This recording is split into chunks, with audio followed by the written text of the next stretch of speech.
Good morning and welcome to the Landmarks Preservation Commission's public hearing and public meeting of June 10th, 2025. We'll begin this morning with the roll call, and I'll ask our Deputy Counsel John Weiss to call the roll. Chair Carroll. Here. Commissioner Bland. Here. Commissioner Chapin. Commissioner Chen. Here. Commissioner Chu. Here. Commissioner Ginsburg. Here. Commissioner Goldblum. Here. Commissioner Jefferson. Here. Commissioner Lutfi. Commissioner Master. All right. Good morning again and welcome to our public hearing and public meeting of June 10th. This morning, we will be reviewing applications for work on designated properties, and this meeting is being held in our public hearing room on the second floor of 253 Broadway. It is also being held via Zoom and live streamed on our YouTube channel for anyone who would like to watch the proceedings. And I think with that, we'll turn it over to Director of Preservation, Corey Harala. All right, thank you, Sarah, and good morning, everyone. We'll start today's Preservation Department agenda with public hearing item number 1, LPC 25-09309, an application for a certificate of appropriateness in the Borough of Manhattan, Block 643, Lot 1, 95 Horatio Street, aka 91 to 111 Horatio Street, 521 to 252 West Street, 84 to 108 Gansevoort Street, 802 to 816 Washington Street, and finally 76 to 82 Gansevoort Street. This is in the Gansevoort Market Historic District, and it's a neoclassical style warehouse and office building designed by John B. Snook and Sons and built in 1932, and a classical revival style warehouse building designed by Lansing C. Holden and built in 1898 to 1906. And the application is to install a new window opening. All right. And All right. you know, maybe before we get started, and I apologize for our delay, but we just had our Commissioner of Honor arrive today, and I did want to make a few remarks. This is a very bittersweet day for us as we say goodbye to Commissioner Chapin. This is going to be her last hearing with us. And Diana has served on the Landmarks Preservation Commission for nearly 2 decades and has brought great experience and expertise to bear as we reviewed applications for work and designations almost every single Tuesday during all of those years. I don't know if you do the math, that's got to be hundreds and hundreds of public hearings. And Diana, I want to just say, has served the city for most of her career. And I have to just point it out because it's an incredible list. She first served as she served as first deputy commissioner of the New York City Department of Environmental Protection, as deputy commissioner of the Department of Buildings, and as deputy commissioner for planning and capital projects at the Parks Department, where she regularly reviewed applications for landscape and architectural features. She also served as the Parks Department's first borough commissioner, as Queens Borough Commissioner for their work borough commissioners. She was the first. And also in the world of nonprofits, she served as executive director of the Queens Library Foundation for over a decade and is a founding member of the Historic House Trust, which is it's quite an accomplishment, which works for the New York City Department of Parks Department to restore and preserve some of the city's oldest historic houses. And this is all before you started working volunteering as a commissioner, serving the city as a commissioner on the Landmarks Preservation Commission. So it's an incredible expertise, and it really reflects a commitment to the city. And I know the city is better for it. And also the expertise and experience you gained from all of that, both understanding how the city works and the functions of these other agencies, really gave you a unique lens and voice at the table as we reviewed applications for various city projects, particularly Parks Department. As you know, I look to you often for guidance on those. So thank you very much for your commitment to the city and your dedication to LPC's work. And we are deeply grateful for all the years that you've served us. Thank you so much.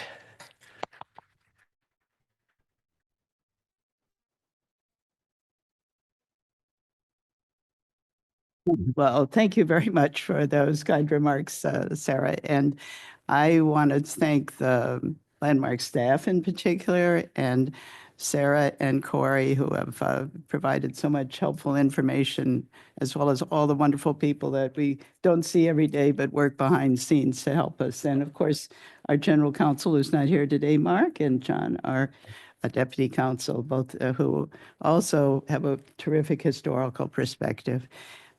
It's really been a privilege to see so many landmark districts and in individual landmarks we were able to designate, and also to actually see some new exciting buildings that I hope will become future landmarks. And every day we've seen so many projects in so many districts, and it's just been an honor to contribute to the city. Thank you. Great. Thank you so much.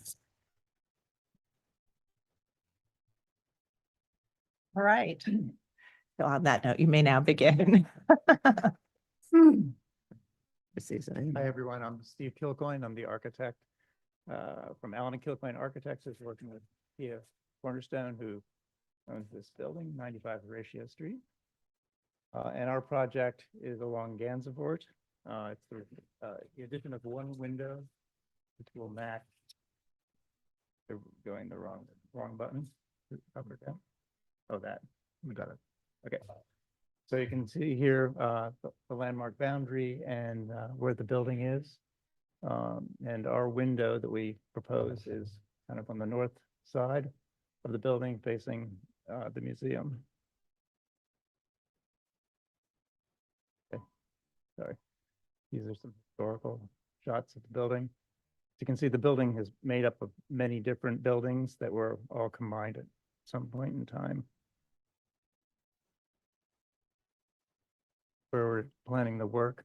Our work is on the 6th floor between two architectural friezes.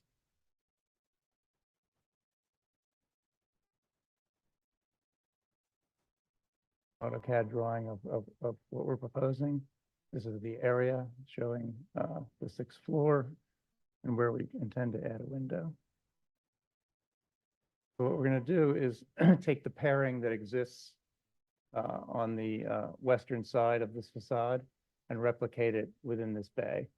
All the bays are equal, so we felt that was appropriate, and it is within this banding that exists. Oh, sorry. So we're proposing to match the two existing bays to the right with existing skyline windows that were previously approved and exist on the building.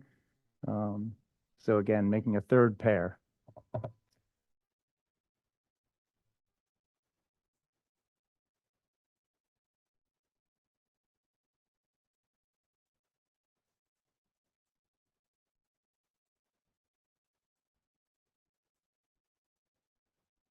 It's not a lot to talk about. Okay. All right. Any questions, commissioners? So it's on the Gansevoort side, adjacent to two pairs, and creating would essentially set a line or a pattern for that bay. Okay. All right. And I'll note that we don't have anyone in the room to speak on this item, so I will turn it over to Stephen Thompson to see if we have any remote participants. Anyone joining us via Zoom who would like to offer testimony, please use the raise hand function, after which I will promote you to panelists. We ask you to unmute yourself, state your name for the record, and you will have 3 minutes to speak. Our first speaker will be Christina Conroy.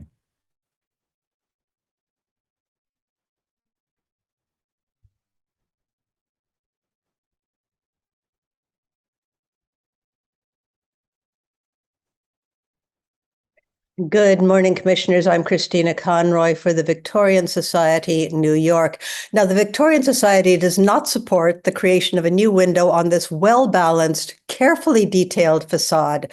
The designation report for this group of conjoined buildings notes that their, quote, monumental style, well-crafted classical revival details, and historic significance makes them a major presence in the district, unquote. Commissioners, there is nothing random or ad hoc about the street facades on 95 Horatio.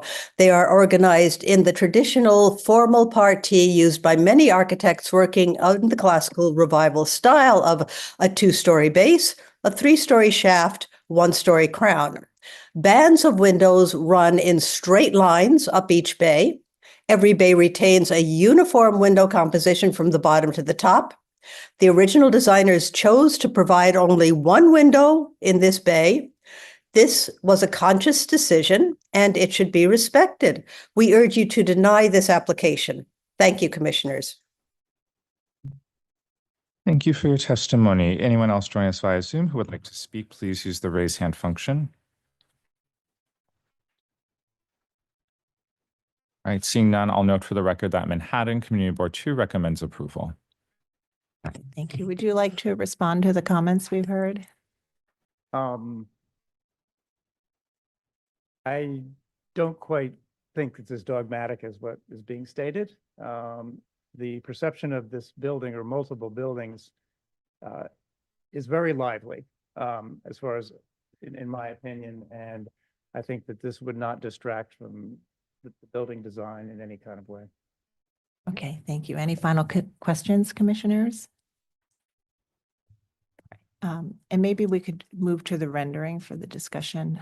Okay, great. All right, so let's close the hearing. Commissioner Jefferson, would you make a motion to close the hearing? Thank you. Commissioner Goldblum, would you second that motion? All in favor, say aye. Aye. Any opposed? All right, the hearing is closed, and we're looking at an application to create a new window opening within a bay on the Gansevoort Street side of this block. This is a sort of a group of buildings, an ensemble of buildings that really is a full block in size. They were originally industrial warehouse and office buildings. They have been converted for various uses many years ago, and there is, as we've seen, approvals for the window configuration as well as storefronts and signage and other things that we've allowed it to facilitate the adaptive reuse of the building. So this is a new opening. They will install a window that will match the previously approved windows elsewhere on the facade, and it's adjacent to 2 other pairs, and it could establish a line going down. Commissioner Ginsburg, would you like to start this one? Yeah, I find this appropriate and reasonable and can approve it. Commissioner Chen, Likewise, yeah. Vice Chair Bland. Two things. One, it's an adaptive reuse building, which always or often needs stuff added to it to make it useful in its new use. That's one thing. I think this is incredibly modest, by the way. A second thing is a way of reading a building. There are many ways of reading a building. I guess the Victorian Society reads it one way and I read it another way. I read it horizontally across the top there, a whole series of windows that are not related necessarily to the windows below it. So I think it's very modest, and frankly, only maybe us around this table and maybe the Victorian Society will ever know that a window was added, I think. Commissioner Chapin. I could approve it because it's above the cornice, but I actually feel like the window above it should also be changed then, so that you really, because it does appear, by just having it in this one row, it appears that you're kind of breaking the line that goes up from my perspective. So that's my comment. Commissioner Lutfi. I agree with my fellow commissioners. Number one, this is an adaptive reuse, and the reuse is residential. So I think what you do when a building is a commercial building and what your requirements are when it's a residential building are different, and that needs to be taken into account. Also, I really don't think, as Commissioner Chapin said, it's above the cornice. I feel like it's a sort of you know, in a place that separates it from what's below it, but it doesn't break up the pattern that exists. So I think this is definitely approvable. Commissioner Chu? I can approve this. All right, Commissioner Jefferson? And accept the horizontal reading of it. Upper level, maybe have another window.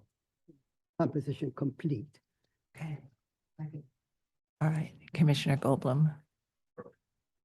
Okay, all right, so I think we can go ahead and make a motion to approve this one. Thank you. With regards to LPC 25-09309, 95 Horatio Street, AKA 91-111 Horatio Street, 521-522 West Street, 84-108 Gansevoort Street, 82-816 Washington Street, and 76-82 Gansevoort Street, Gansevoort Market Historic District, a neoclassical style warehouse and office building designed by John B. Snook and Sons and built in 1932, and a classic revival style warehouse building designed by Lanson C. Holding and built in 1898, 1906. Application is to install a new window. I note that the building style, scale, material, and details are among the historic features that contribute to the special architectural and historic character of the Gansevoort Market Historic District. I recommend approval, finding that the proposed work will not damage or eliminate any significant architectural features, that the building has been modified by the addition of a new window opening at several locations throughout the primary facade, and the historic 1/1 double hung window configuration was uniformly altered during the residential adaptive reuse prior to designation. Therefore, the proposed work is in keeping with the history of change, that the proposed new window opening will follow the pattern found on other bays of the building, maintaining a cohesive rhythm of openings on the facade, that the proposed 1/1 aluminum window with unequal sashes, profile, brick mold, and black finish will match the existing windows throughout the building in terms of material, operation, configuration, detail, and finish, and the work will not detract from the special architectural or historic character of the Gansevoort Market Historic District. Thank you. Commissioner Chen, would you second that motion? Second. John, will you call the vote? Chair Carroll, Aye. Vice Chair Bland, Aye. Commissioner Chapin, Aye. Commissioner Chen, Aye. Commissioner Chu, Aye. Commissioner Ginsburg, Aye. Commissioner Goldblum, Commissioner Jefferson, Aye. Commissioner Lutfi. Aye. 9 in favor, none opposed. The motion passes. That's approved. Thank you. We'll move to the next item. Next item is public hearing item number 2, LPC 25-07868, an application for a certificate of appropriateness in the Borough of Manhattan, Block 511, Lot 12, 594 Broadway in the Soho Cast Iron Historic District. This is a store building designed by Buckman and Diesler and built in 1897 to 98. The application is to install a flagpole.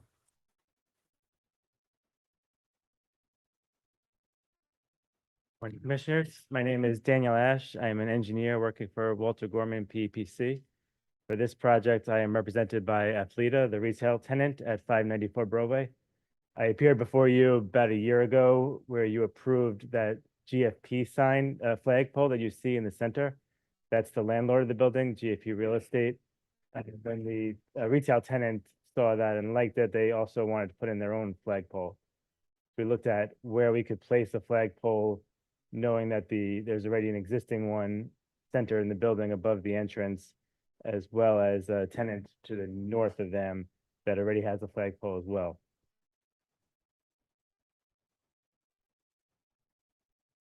Looking at the options, we centered it what we felt was the best location between the existing flagpole for GFP and the Mangia tenant that's in a different building. They currently have, Athleta currently has a blade sign only that they'd be willing to remove if it meant they can put the flagpole in place of that. So that their preference is to have a flagpole. Would be a simple sign. The sizing would be the same as the existing flagpoles that you've already approved, north and south of this one. The height would be the same as the previous ones, the installation would be the same, so it would look very similar to what has been approved. So the spacing works out where it's roughly equal between the existing two signs.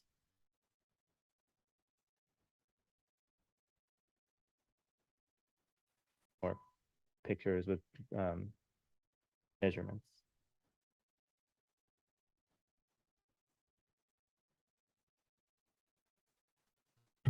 Okay. All right, commissioners, any questions? I think, could you just show us on this photograph, which is your building? Which bays are your building?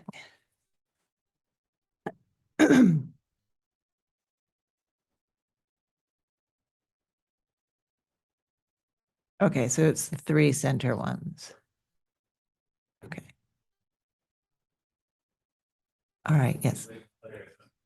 Okay, And does this show, a minute, Commissioner Ginsburg and then Commissioner Lutfi.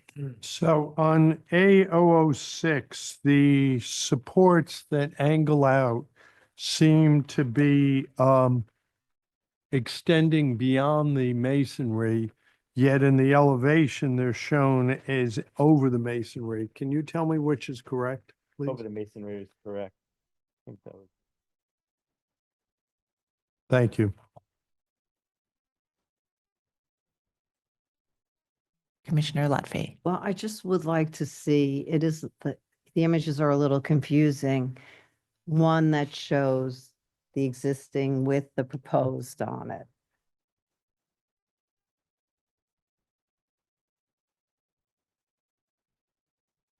This is the existing without the new sign in place. Okay, Wait. Stop. What's the white one in the middle? The Not the white. proposed. That Yes, is the that's what it would one. be. That's the proposed But the, whole building. but the entrance is under the sign that, No, where is the entrance? So the Athleta is under the sign where it says. Yeah, it is under the sign. oh, under the letter sign. So that's the proposed and the existing is the red one? The red one is existing from a different building and tenant, and then the blue one that says LPC approved proposed. GFP banner. Yeah, no, I see the Right. proposed, but I don't see the, Okay, so the, Existing is on the right and the left, oh, the blue and the red. Yeah, just to clarify, this building, if you see the two arched windows on the second floor level across this photograph, this building is what's between those two arched windows, including those.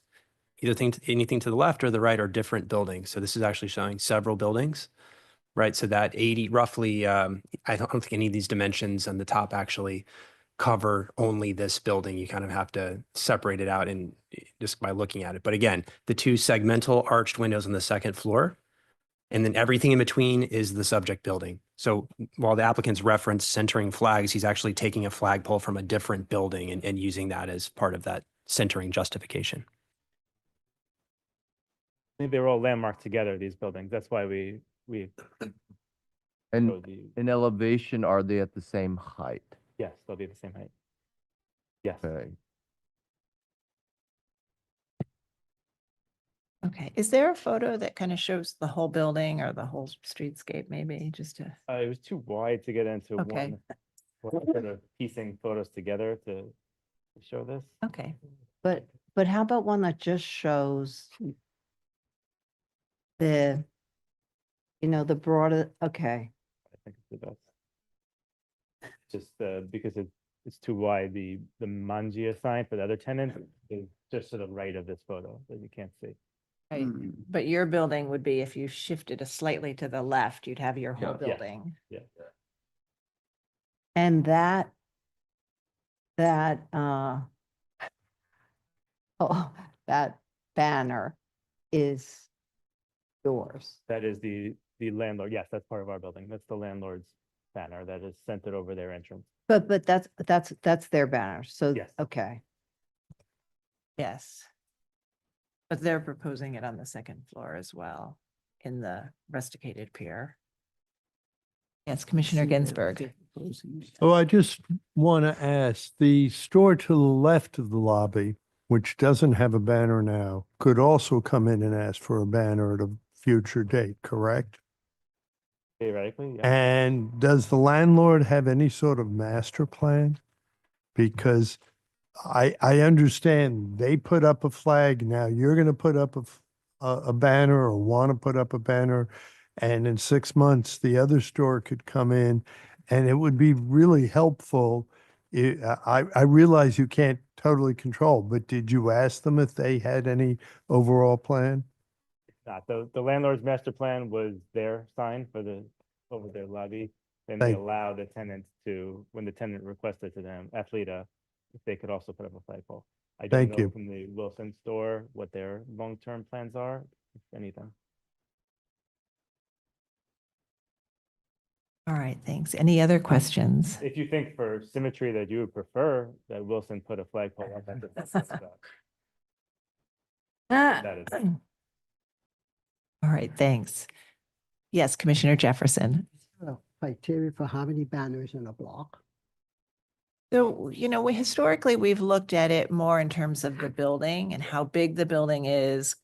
Can a flagpole or two be installed without detracting from the size of the character and the details of the building? So often on big buildings, we've approved flagpoles and in some cases 2 flagpoles, but it's a question of how it works on that building and the architectural details that are being affected. Commissioner Chu? Sarah, on the building to the right, there are 2 banners that we saw in that photo. Were they approved at the same time or were they done separately? I think Roberto can answer that. Go to the microphone. Yeah. We approved them several times. And the Manja one, the one right next to this building, was the last one that we approved, the red one. Okay, so the streetscape photo is helpful to understand. This is a historic district, so we'd want to also be looking at the effect on the streetscape as well. So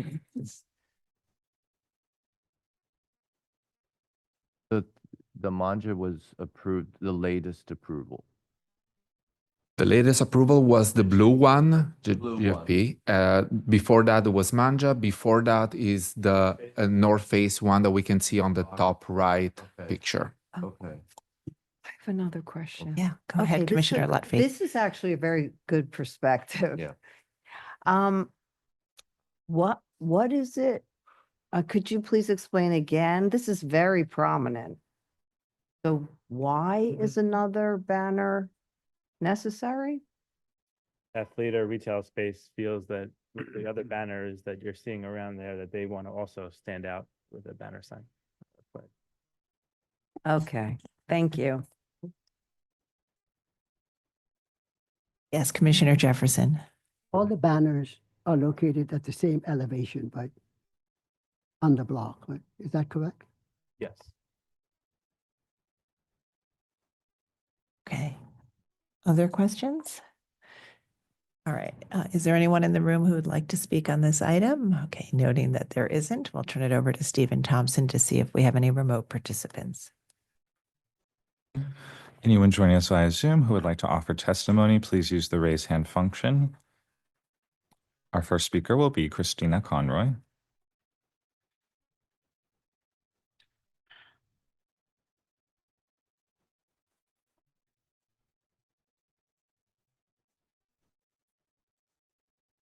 Good morning, Commissioners. I'm Christina Conroy for the Victorian Society, New York. Now, it's a position of the Victorian Society that after many decades of approvals of flagpoles and banners on commercial buildings, especially in this district, there are now too many of them. It's time to start saying no.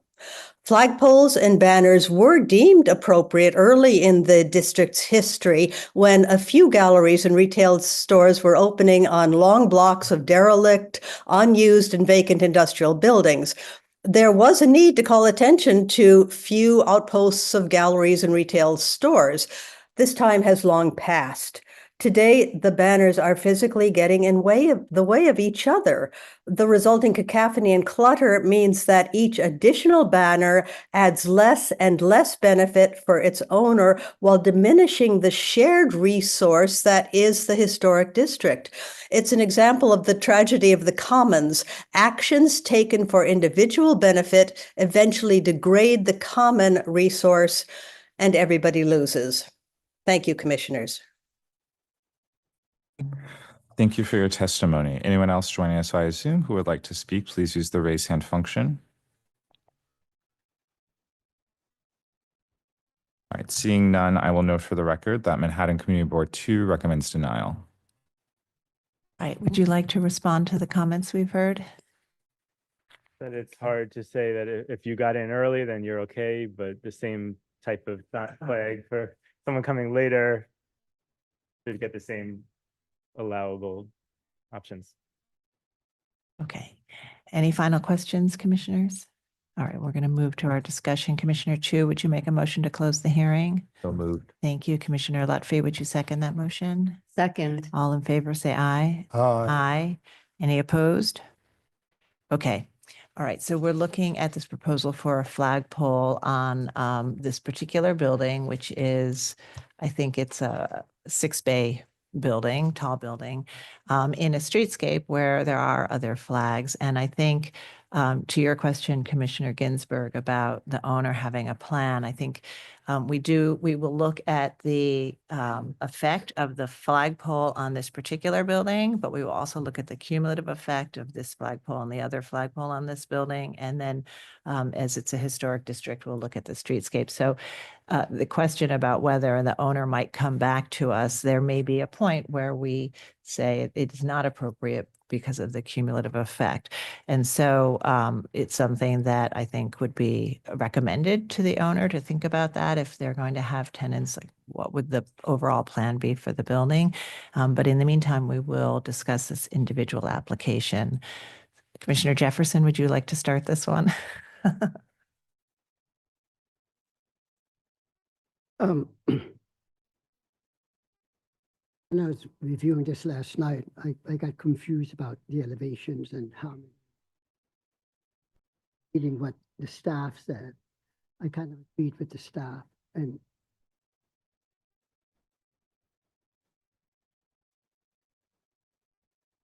Okay, which I think is,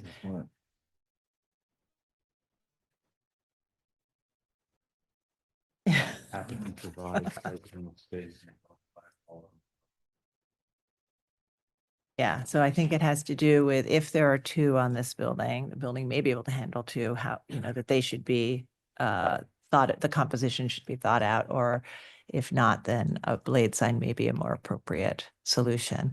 Commissioner Goldblum? I'm with the Victorians on this one. Flagpoles, rather erratic in our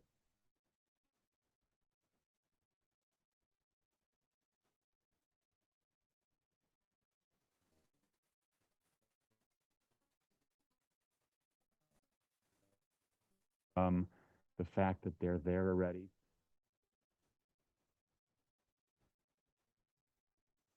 I feel that this historic district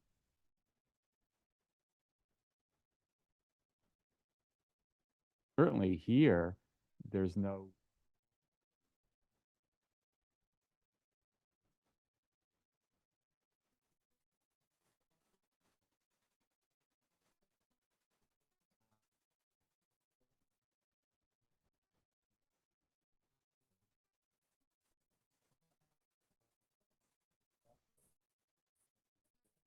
all on our criteria. Just because,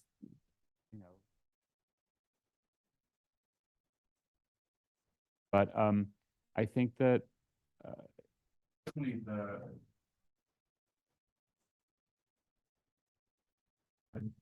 obscure walking down the street.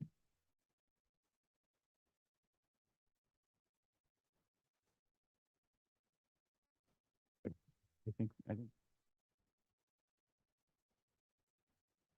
Furthermore, they're putting it into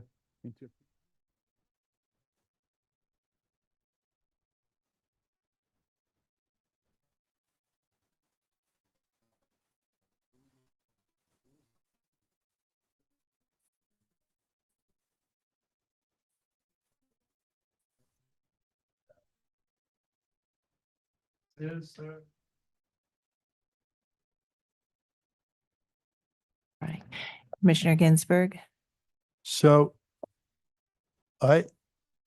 just looking at this, and I look down the streetscape, and there are a lot of flags on this block.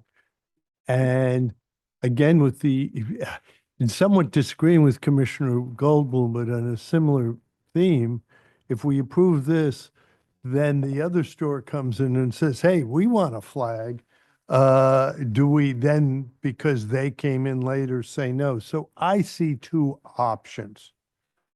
Option one that I think I could accept would be that if the other store had a flag, we got rid of the center flag and had two flags on the building that were symmetrical, that might be okay. Otherwise, keep the one flag and have the blade signs. All right. Commissioner Chen. This is an interesting one. I think that the way to look at it, obviously, if you look at from the street, as these photographs are showing, we're now creating a sense of rhythm on the streetscape. However, as Commissioner Ginsburg and Michael Goldblum pointed out, is that if you look across as a symmetry for the front facade on the building, then what Commissioner Ginsburg's suggestion may be valuable. Right. Vice Chair Bland. Like Commissioner Goldblum, I am a Victorian now. I opposed their last application's testimony, but I am fully supportive of what was said today on this application. I think it rounded up kind of the bigger picture of flagpole creep. And, I guess I'd look at it, and the symmetry and all that is okay, but I'm not sure the average person really gets all of that. I mean, there's so much to see, and but do all these flagpoles decrease my ability to enjoy the beauty of the building? Yes. And I think that's the issue for me. It's cluttering up my ability to see the building, appreciate its historic character, and I will oppose on that ground. Commissioner Chapin. Well, I'm going to go in the opposite direction and say that I think that this district is very much characterized by banners, and I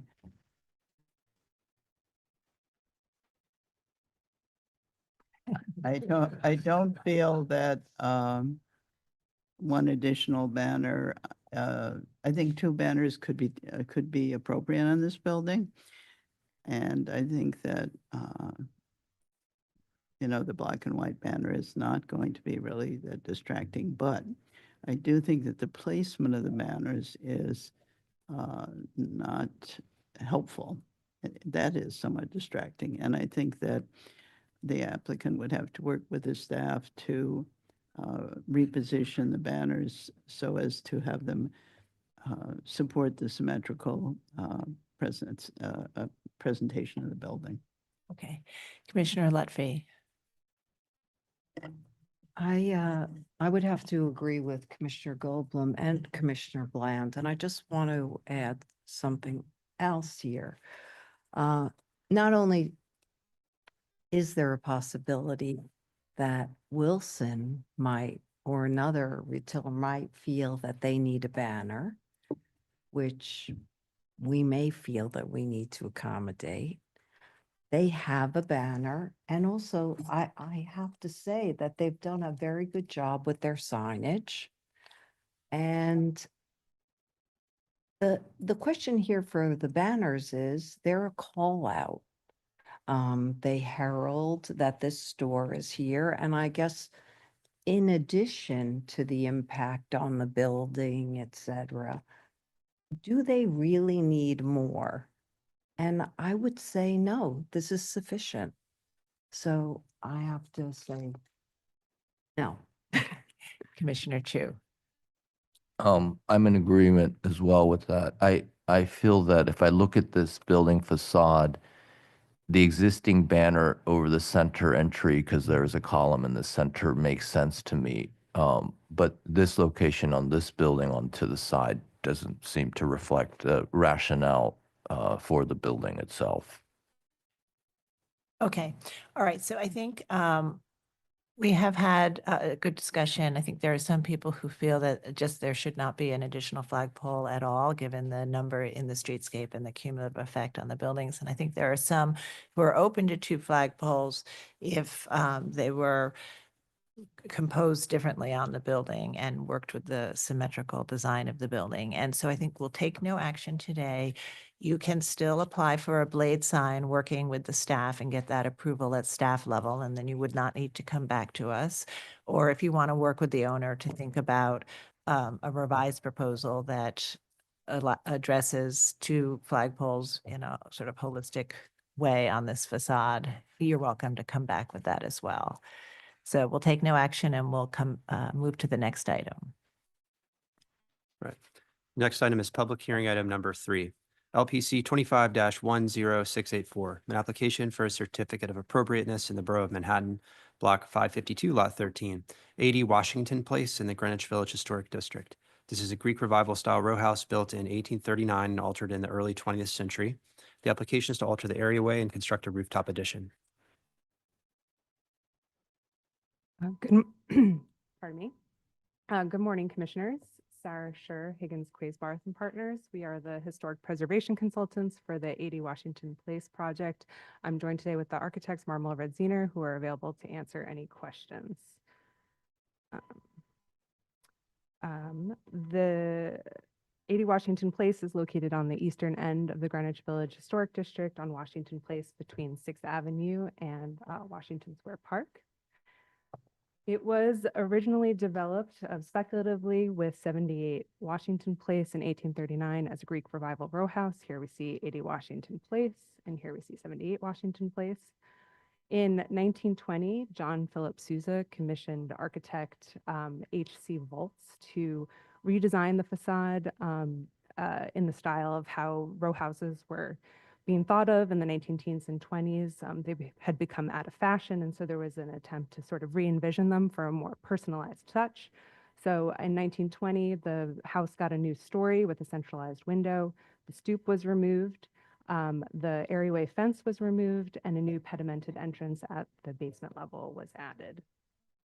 In 2009, the commission approved raising the basement entrance up to an at-grade entrance. They also approved, and the existing elevation here is on the left. They also approved a new Greek Revival railing to match the neighbor to the east at 78 Washington Place, as well as a stair bulkhead, glass railing, and a rear yard addition. So the proposal for you today is to sort of re-envision the areaway experience now that there's a new owner, and also just an opportunity to bring something that's closer to the 1920s alterations instead of the 1839 Greek Revival style. We'll also be looking at a rooftop addition and modifications to the glass railing at the roof.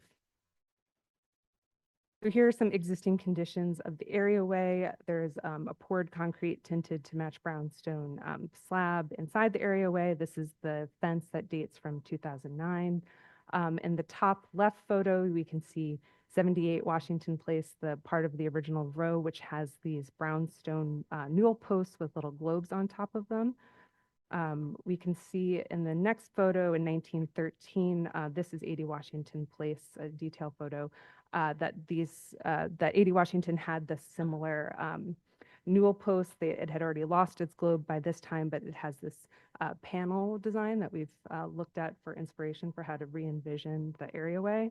And then on the right is an existing photo just showing that the entrance gate has sort of a simplified design on either side to enter the house. And there's one step to get in the door, which is non-historic. It dates from that 2009 approval. So as I mentioned, we looked at the historic newel post, sort of thinking about how to redesign design the areaway, we also looked at other, the row house reborn, the altered row houses of Greenwich Village, when the row houses were out of style in the teens and 20s and they were sort of rethought of. 1618 Charles Street is a great example of, sort of the full redesign where these 1845 row houses were combined and reimagined in 1920. The 20 Charles to the right is part of the original row, but these obviously had their stoops removed. It was stuccoed. They got the multi-light windows. Windows were combined. And that removal of the stoop got rid of sort of the procession into the private space. It was sort of easy to go up from the sidewalk to the parlor level, and you had that transition. But now that there were entrances at the basement level, architects had to think of different ways to have an arrival experience at the house. So we looked at different ways these houses accomplish that. So obviously there's this incredible way at 1618 Charles Street with a cast iron veranda around a central entrance door. There's also a simplified fence that was installed that's taller than its neighbor its neighbor in the row. And then we also see a sort of special moment of paving and a smaller scale that also serves for that transition from public to private space. And then at a more simple scale, we have 115 West 11th Street, which was part of a row of 5 from 1845 that was redone in the 20s, which removed its stoop and got 2 arched doorways and then these masonry posts and a simplified fence that's also taller than its neighbor. In these doorways are fan lights that have light fixtures right behind them, which add sort of a symmetrical glow, which also adds to the arrival experience at the house. On the right is 131 West 11th Street with iron posts that are a little bit taller and a simplified fence. This was also this was an 1849 house, part of a row of 5 that was redone in the 20s. And this fence is also taller than its neighbor. So the proposal is to remove the existing fence that dates from 2009, replace it with a simpler railing that speaks more to the 1920 facade alterations. It's slightly taller, about 6 inches taller than the existing fence. 2 masonry posts that are paneled, inspired by the newel posts, are proposed with lanterns on top.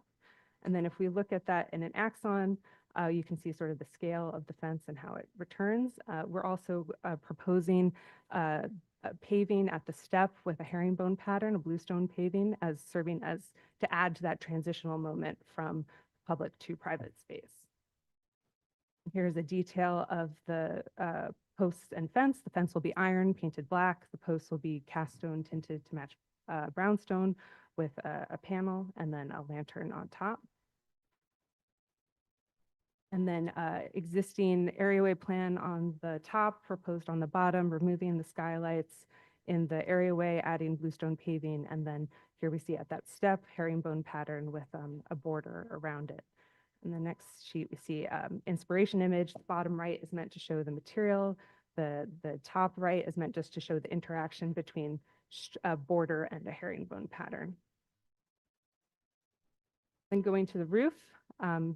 So bottom left photo is at the front of the house. So at the front of the house, there's an existing glass railing and a wood fence on the side. And then there is a stair bulkhead situated along the east side of the house that extends to the back and a tall wood fence in the back. These are axons just to show that in context. So there are 4 houses in this row. This is 80 Washington Place, sort of sandwiched between apartment buildings. This is the back, and this is the rear yard addition that was approved in 2009, and then the stair bulkhead above. So we did an axon for the rooftop addition. It's a little less typical than because it's mostly open air. So this is the existing bulkhead with a skylight atop, and then there's an open air space below here, and then a bathroom in the back. So when we look at that in plan, we see the skylight across and then the roof of that, but then at the next level, when we cut through, the only enclosed space is this bathroom in the back. I'll note that the previous owner constructed the bulkhead on top of the rear parapet without a landmarks permit. We're reconstructing that wall to be inboard of the parapet. We still need the space for the mechanical systems that are there, but that will be reconstructed and inboard of the parapet instead of the existing condition, which is on top of it. And then in elevation, we have the existing glass railing, which will be slightly higher. We have visibility of that in the next few sheets. Removing these skylights over the stair bulkhead and having the skylights run across with an open air space beyond. On the side, replacing that wood fence with a glass parapet instead. And then at the rear elevation, this is the existing wood fence and mechanical enclosure that will be replaced with the new bathroom and then a new stucco wall in board of the parapet at the back. And then this is the open air structure above. So with open space in between the two. And then a mock-up was built. It was not visible along Washington Place. For the railing, so in the top left photo, we can see the existing glass railing here. That visibility is actually quite minimal and when one looks at it. So it was helpful for rendering out what the corner condition would look like with a new glass railing where the wood parapet currently is. And then there's one little point of visibility deep in Washington Square Park. So this is where this photo is taken. This is 80 Washington Place, where we just see the very tip of the new skylight and the structure for the skylight at the side. That is it. Happy to take any questions. All right, great. Any questions, commissioners? Yes, Commissioner Ginsburg. Besides aesthetics, is there any reason you want to replace the fence? As aesthetics. Do we want to talk about that? There are unhoused people who are living in the current areaway, so there was a thought to just, And why would this fence? Well, I don't keep- think it's really more about aesthetics. I mean, like because of the change to the paving, the having masonry posts. I mean, it's definitely a design vision. I wouldn't say it's just for that purpose. Thank you. Yeah. All right, any other questions? All right, we'll move to public testimony. And I think that there is no one in the hearing room to speak on this item, so I will turn it over to Stephen Thompson to see if we have any remote participants. Those joining us via Zoom who would like to offer testimony, please use the raise hand function, after which you will be promoted to panelists. We ask you to unmute yourself, state your name for the record, and you will have 3 minutes to speak. Our first speaker will be Chloe Gregoire.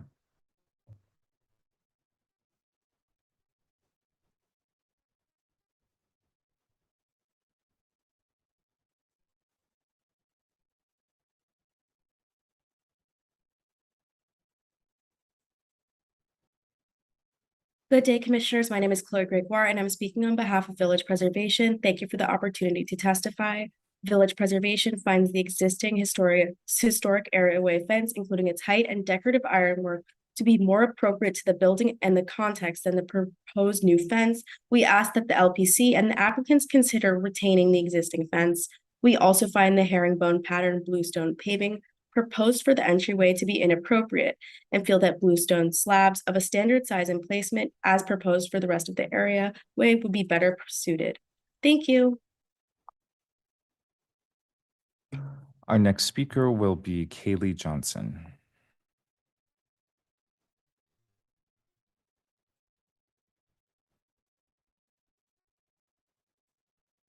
Hello, Commissioners. My name is Kaylee Johnson. I'll be speaking on behalf of the HDC, Historic Districts Council. HDC finds the proposal to remove the Greek Revival style fence and replace it with a taller, modern one to be inappropriate and unnecessary. This fence is highly ornamental and one of the only remaining indicators of the Greek Revival style of the building. We believe it should remain intact and untouched. Thank you. Our next speaker will be Christina Conroy.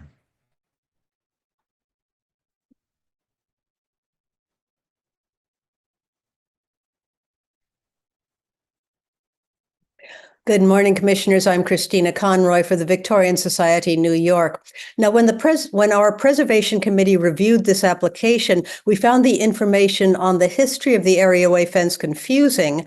The 1913 photo of 80 Washington Place shows ironwork at the stoop and areaway, which matches the areaway fence now in place on boards 3 and 6. It matches the areaway fence at its neighbor, 78 Washington. At the time of the 1940 tax photo was taken, both the stoop and areaway railings at 80 were gone. The areaway railing at 78 remained. And an examination of the areaway railings now in place at 78 and 80 show an extremely close match. Now, there seems to be two possible explanations. The first is that the railing at 80 had been temporarily removed at the time the tax photo was taken and later reinstalled. The second is that the railing, which is now in place, is a replacement railing, which is an astonishingly close match to the original. But in either case, we believe that the existing railing should remain in place.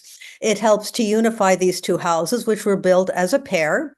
It matches the house's original railing. It's well-sized and detailed and maintains continuity in the streetscape. The new proposed railing, on the other hand, has no historic association with the house.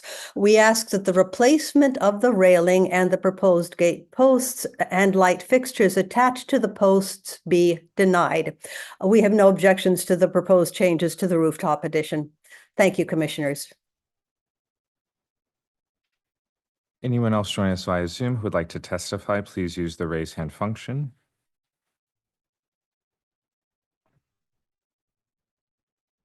Right, seeing none, I will note for the record that Manhattan Community Board 2 recommends mixed approval, disapproving of the bluestone pavers at the entryway and of the replacement of the fence and the columns with lights at the entrance gate. All right, thank you. Would you like to respond to the comments we've heard? Sure, thank you. So the house was redesigned in 1920. So the historic photos that we have before 1920 show the Greek Revival fence. When the house was re-envisioned, it had a new floor, it has a new entrance, it lost its stoop. It did not have a railing, so it broke that continuum that existed on Washington Place and was never intended to have a Greek Revival railing with this composition. In 2009, the commission approved a new Greek Revival fence, which also didn't ever exist historically. This facade and a Greek Revival fence did not exist together historically. All right, thank you.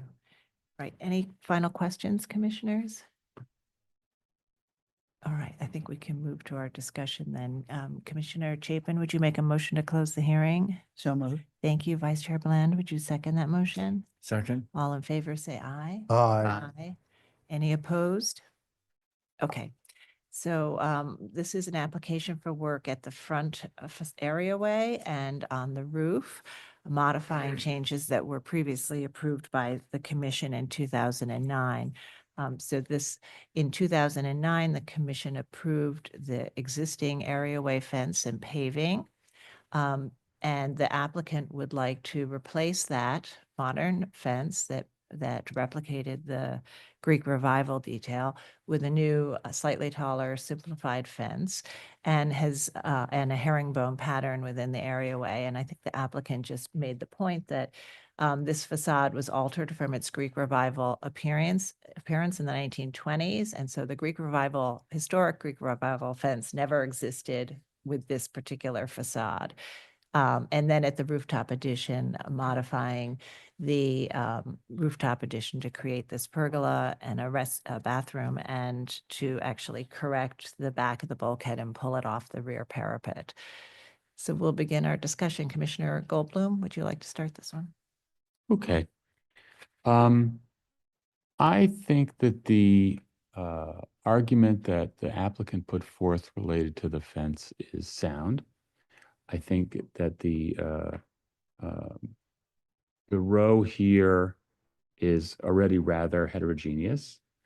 And the railing in question is a very nice replication, but it was recently approved. And it was, they made an argument. It was an okay argument. These guys are making an argument, and it's an okay argument. There's no historical material in question, so I don't see why we shouldn't approve it. Or I don't see why I wouldn't approve.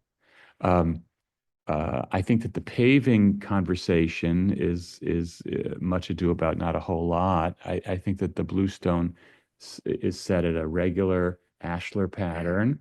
I think that they would do well to make the panels larger. 12 by 18 is a bit petite, but and it's more typical to see them at a larger scale, but I think they could work with staff on that. And the herringbone, for goodness sakes, it's tiny. It's like a doormat. Leave it alone. I do have more concerns about the rooftop bathroom thing, but I think it's kind of it's coming on top of a setback element up against a tall building, so I could accept that as well. Okay, thank you. Commissioner Ginsburg. So I think the paving's fine and the rooftop addition is fine. And on the fence, I just find, I think Commissioner Goebel makes a good case that given that the original, that what's there now is not historic, there isn't, and what's being proposed is not inappropriate. I do find throwing out a perfectly good fence somewhat bothersome, but I think I could vote for it. Commissioner Chen.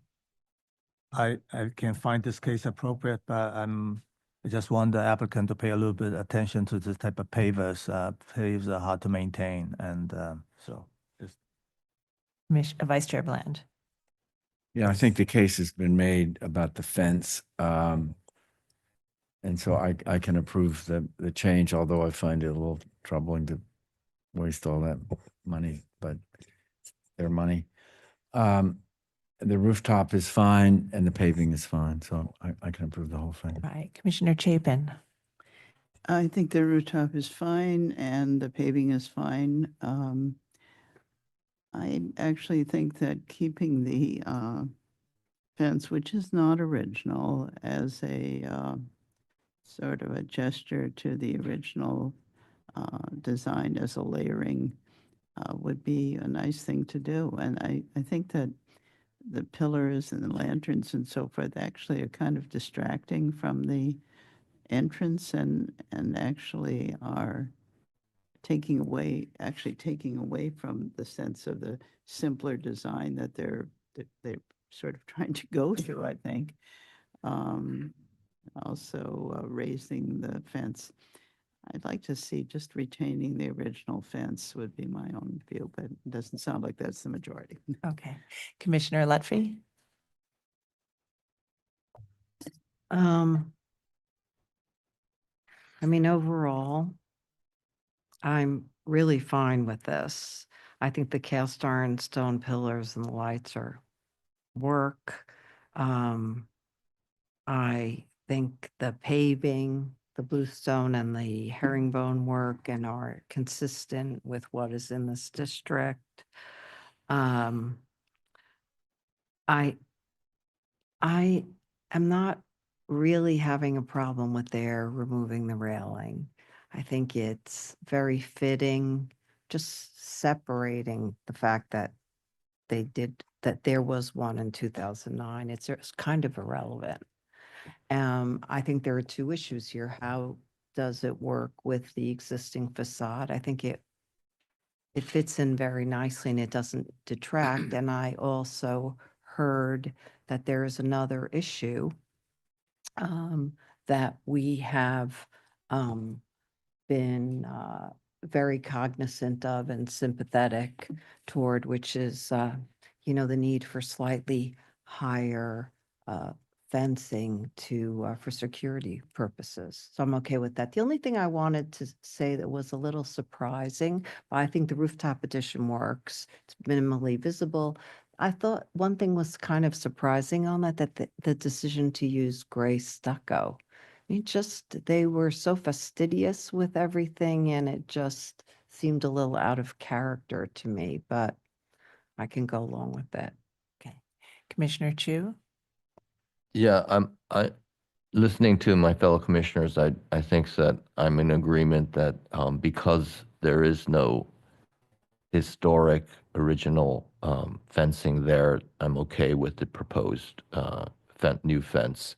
in terms of the rooftop, I think is very minimal. I do agree with Jeannie on her comment. I recommend that they use standing seam on the back faces of those two pieces just for consistency. Otherwise, I'm okay with this.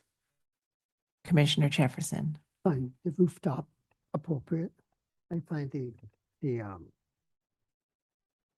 areaway appropriate. Would be kind of nice to have some historical fragment. Doesn't have to have it. It's all appropriate. Okay. All right. So I think we have enough to approve it as is. I mean, we can ask them to voluntarily think about it, the change in material for the rooftop addition, but we've certainly approved stucco bulkheads before. So I think, and I think we have 6 to support that. So Commissioner Goldblum, would you make the motion? Regarding 80 Washington Place in the Greenwich Village Historic District, the application is to alter the areaway and construct a rooftop addition. I note that the building's style, scale, materials, and details are among the features that contribute to the special architectural and historic character of the Greenwich Village Historic District.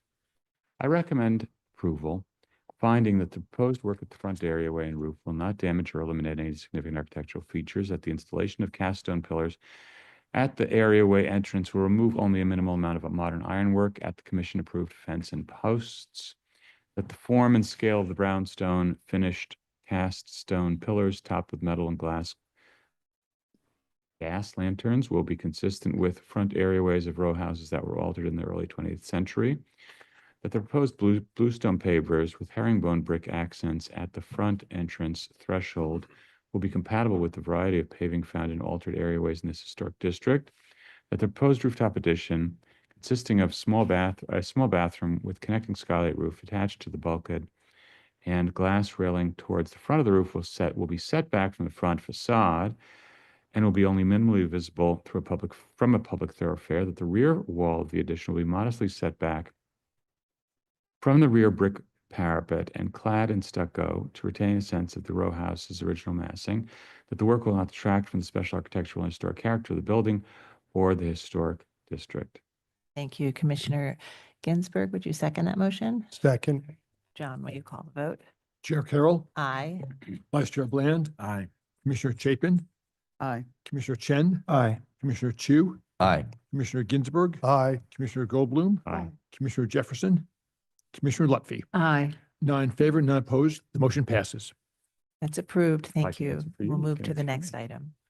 Next item is public hearing item number 4, LPC 25-07682, an application for a certificate of appropriateness in the Borough of Manhattan, Block 496, Lot 18, 62 Prince Street in the Soho Cast Iron Historic District Extension.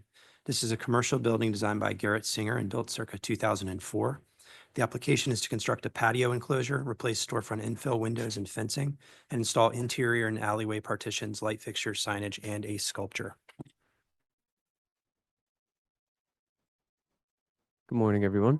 My name is Joshua Swayze. I'll be here presenting the proposal for 62 Prince Street. Oops, got ahead of myself. So the existing building lies on the corner of Prince and Lafayette within the Soho Cast Iron District Extension.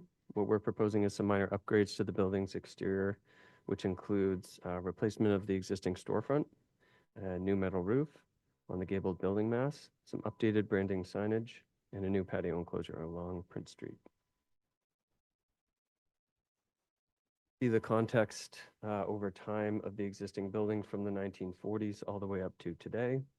In the early 2000s, a major addition was put onto the building, and it being on the edge of the historic extension district, really no volume remains from the original structure in the 1940s.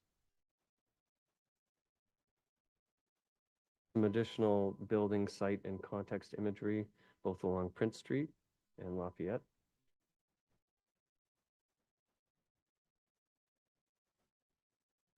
In the proposed site plan on the right-hand side, you can see the majority of the work from above is a new patio enclosure, which is glazed, as well as a new standing seam metal roof on the gabled volume along Lafayette, and also the relocation of a rooftop unit that was visible from the streetscape to the lower roof. The existing floor plan is largely empty. Right now, it's a interior shell that has been added by the owner currently. One thing to note is the existing slanted storefront or angled storefront that reaches out towards Lafayette. In the proposed floor plan, we are proposing to replace that angled storefront with a new one in the same location, as well as infilling the existing storefront with new along Prince Street and a new metal fence and planter along Prince Street as well that is directly adjacent to our proposed patio enclosure.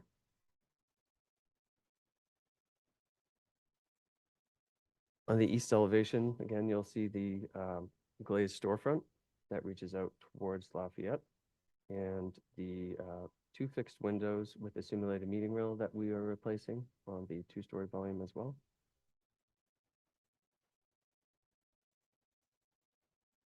So on this sheet, we wanted to show some of the existing context within the district. It's a very vibrant district with some variations in scale and levels of opacity at the street level.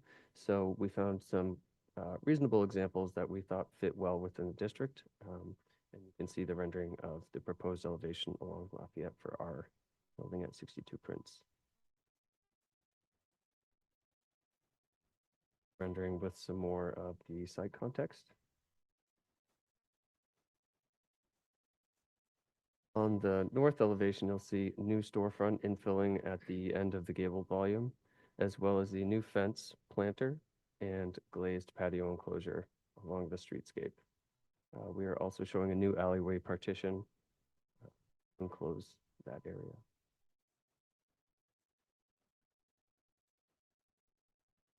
Again, there's some good examples in the district showing various types of scale and levels of opacity at the streetscape that we think relate well to the elevation here on Prince Street.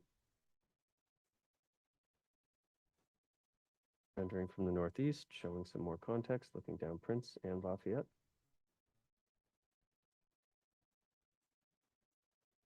Cutting into some building sections here, again, you'll see the angled storefront. The new one proposed in the same location as the existing. And you'll see this section cuts through the glazed patio roof enclosure as well as the alleyway enclosure.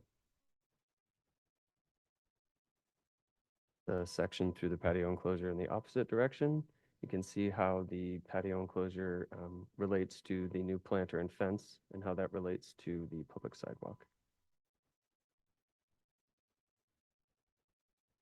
When it comes to the storefront, we are proposing to, again, put our new storefront in the exact same location as the existing. We are proposing to put a new slope standing seam metal roof above that angled storefront that would match the new roof on the gabled volume as well. The second story windows, we are proposing to replace with a fixed window that has a simulated meeting rail. These details are schematic at this point, and we're working with LPC staff to make sure that the detailing of these pays respect to the existing condition.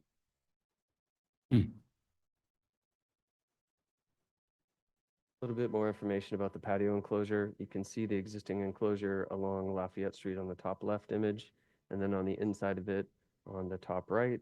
Right now, it's using a very temporary lattice enclosure to separate from the alleyway.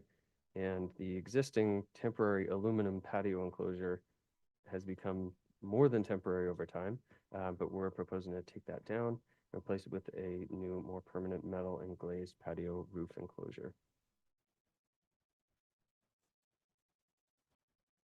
Some details about signage, paying particular attention to the source of illumination as well as the maximum lettering height on all the facades. So the location of the signage we're proposing is in line with where the existing signage is from the previous tenant on the building currently. Here you'll see two proposed blade signs as well as a non-illuminated plaque that would be affixed to the new fence. We are proposing an exterior art installation that is within an existing brick recess on the two-story volume. Previously, there was a menu board there, but we're proposing to reuse this existing recess and fill it with a polished metal sculpture. Here's a few interior renderings of what we propose the sculpted lounge and oak lounge to look like. Then to zoom back out to see what we're proposing in the context of the neighborhood, we will end with the northeast rendering here from the corner of Lafayette and Prince Street. Thank you very much. Great, thank you. Any questions, commissioners? Yes, Commissioner Goldblum. You go back one slide to the view. There you go. So the thing inside the glass is made out of what? It is made out of CNC wood, plaster, and paint. So it's basically a silver painted piece of millwork. You could think of it that way, yes. Okay. And then the sculpture is a piece of polished stainless steel or something? Yes. And it's placed on a black painted something else? We're proposing it to be a black matte tile to slightly infill Tile. that existing recess. So all said and done, is this thing going to project forward of the line of the brick? If I could go back a slide or two. It would slightly project outside of the existing recess, which is only about 3/4 of an inch currently.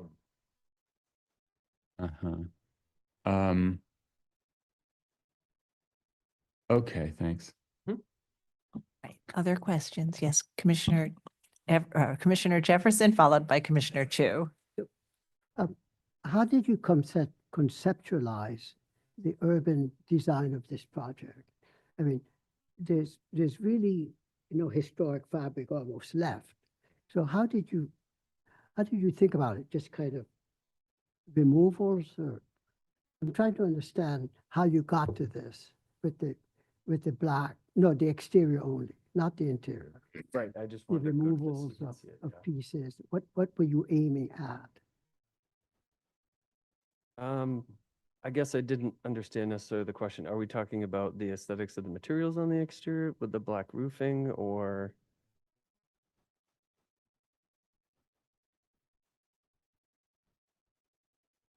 But I'm talking about, if you look at what was there, Mhm.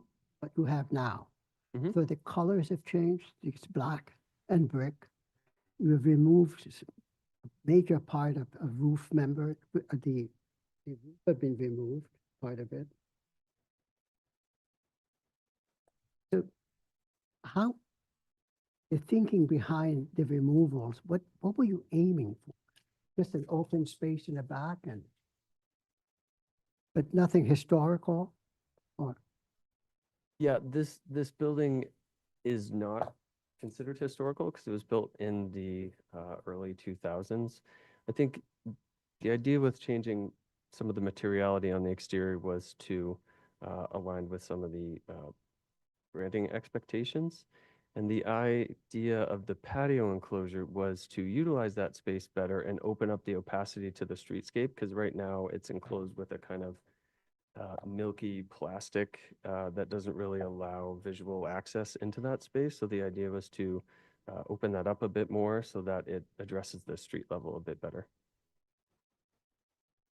well, thank you. Right. And Commissioner Chu. I think I found the answer in your documents, but to just clarify, to the right, there is this alleyway that I guess currently is just sort of like a fence that you can see through, and then there's the support for the big billboard, which is the back there. The proposal encloses that and makes that a conditioned space. Currently, it's not conditioned. Right. So in its existing state, the door along Prince Street actually is solid, but once you get inside the patio, then it has that lattice effect. So from the streetscape walking by, you can't see into the alley. So we're proposing to make it fully enclosed on. Could you show that image? There's an image on that elevation.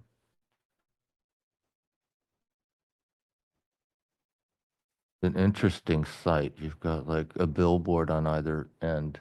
Yes, it is bookended by billboards here. So yeah, in the left image, you can't really see it, but right beyond those folks walking on the Right. left-hand side, is a wooden solid door that encloses the alleyway. Okay. And then the image on the right-hand side is showing what you would see from inside the patio. So it is lattice, but there is some wood behind there, so you don't really have visual access into the alleyway currently. Can you show the rendering that's a street view from the fence and that piece? You've got a rendered view. There, This one, okay. yes. Yes, all right. Yeah. So the red is the partition between the patio and this enclosure. Correct, yes. And that is what material? We're thinking of that as an MCM or a metal panel. Okay. And the black panel on the front with the door in it is what? Same material, just a different color. A different color. Mhm. So Okay. previously, we had that door much further out towards the adjacent building Yeah, face, but yeah. working with LPC staff, we brought that back to respect the adjacent condition. Okay, thank you. All right, other questions? We're going to move to public testimony and we'll come back to you. And I'll note that there is no one in the hearing room to speak on this item. So I will turn it over to Stephen Thompson to see if we have remote participants. Anyone joining us via Zoom who would like to offer testimony, please use the raise hand function, after which you will be promoted to panelist, and we ask you to unmute yourself and state your name for the record, and you will have 3 minutes to speak. Our first speaker will be Christina Conroy.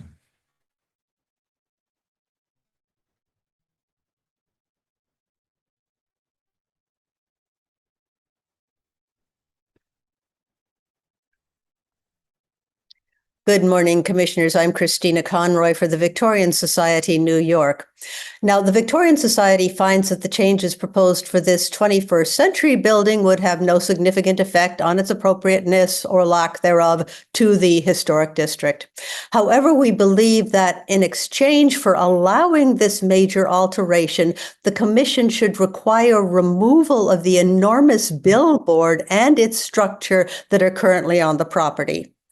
The supports for this billboard extend right through the proposed expansion of the building's enclosure to indicate that it's, quote, excluded, unquote, from the project is arbitrary. This is a chance for the Commission to use its regulatory power to eliminate inappropriate features from historic districts. Also, the very visible exposed conduit, which we doubt was approved by the Commission, should be removed or camouflaged. Thank you, Commissioners. Anyone else joining us via Zoom who would like to speak, please use the raise hand function. Seeing none, I'll note for the record that Manhattan Community Board 2 recommends denial. Okay, would you like to respond to the comments we've heard? I have no response to the comment. Okay. Thank you.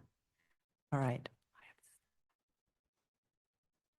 All right, so I think we'll begin our discussion if there are no final questions. So Commissioner Ginsburg, would you make a motion to close the hearing? So moved. Thank you. Commissioner Chen, would you second that motion? Second. All in favor, say aye. Aye. Any opposed? Okay, the hearing is closed. And so just to be clear, this building was constructed in 2004. It is identified as a non-contributing building in this historic district. This is the Soho Cast Iron Historic District Extension, which includes sort of the edges flanking the original Soho Cast Iron Historic District. And so this is the Lafayette Street edge of this particular district.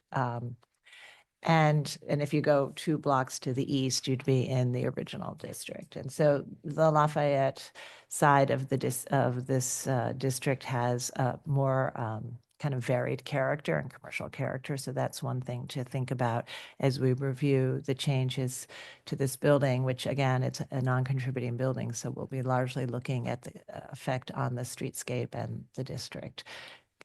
Commissioner Chu, would you like to start this one? Sure. Very unique site. And actually, I think it could have been a great opportunity because of its unique nature and non-historic fabric condition. What I'm seeing in the proposal overall, I'm okay with. I don't see anything here that really violates any historic condition that was on the site. It is a very minimal scaled intervention to what was there now. I actually think that there's some improvements too, that the area over by the signage on the right that I was questioning is really a mess right now. And it does help the streetscape at that moment there. The interior I really see as artwork that we're seeing behind the glass, and that's, it's a retail build out on the inside. And the exterior, I don't see a huge change to what was there existing. The signage is relatively minimal. The details or the windows, the applicant has indicated will be worked out with staff. And I trust that will follow our guidelines. I think it's appropriate. Agree with my fellow commissioners. I would only add that the contrast between the exterior and interior would be fun. Commissioner Goldblum? I don't disagree that it's appropriate. I do. Some things about this really bug me, though. Number one, I think that we should be looking at the interior structure, such as it is. The fact that they put it exactly 1.6 inches away from the inside of the glass is kind of like a raised middle finger in a way. But I don't think that it's, as a retail display, an inappropriate thing necessarily. And I think that the notion of calling that silver blob a sculpture is a bit of a stretch as well. It's kind of branding. It's kind of it's about creating an identity for the product. And I don't know, but all said, those are kind of bureaucratic concerns. And I think as an edge site in a non-historic structure, to do something that I personally might find not particularly pleasing aesthetically does not necessarily render it inappropriate. So I could support it. Okay, all right. And just to be clear, we are actually looking at the structure that is 1.6 back. Because it has an effect on the exterior. We're looking at it as it has an effect on the exterior. All right, Commissioner Ginsburg. So I agree with Commissioner True. I think this is appropriate. I think it's sort of fun, and in a district that has a long art history ties into that, and I find it appropriate. Commissioner Chen? Yeah, I don't disagree with the comments, Commissioner Chu and all the other comments. I only wish that I think in this case, they're more successful from the interior standpoint of view than the exterior wise. But it is a unique site, and I think that the Prince Street side of the facade area, especially the middle section, could be improved upon. Vice Chair Bland? Most unusual design, but I think its edge condition within the historic district and the fact that it's a non-contributing, relatively new building allows a lot of latitude here, and I think the application has pushed that to the extreme.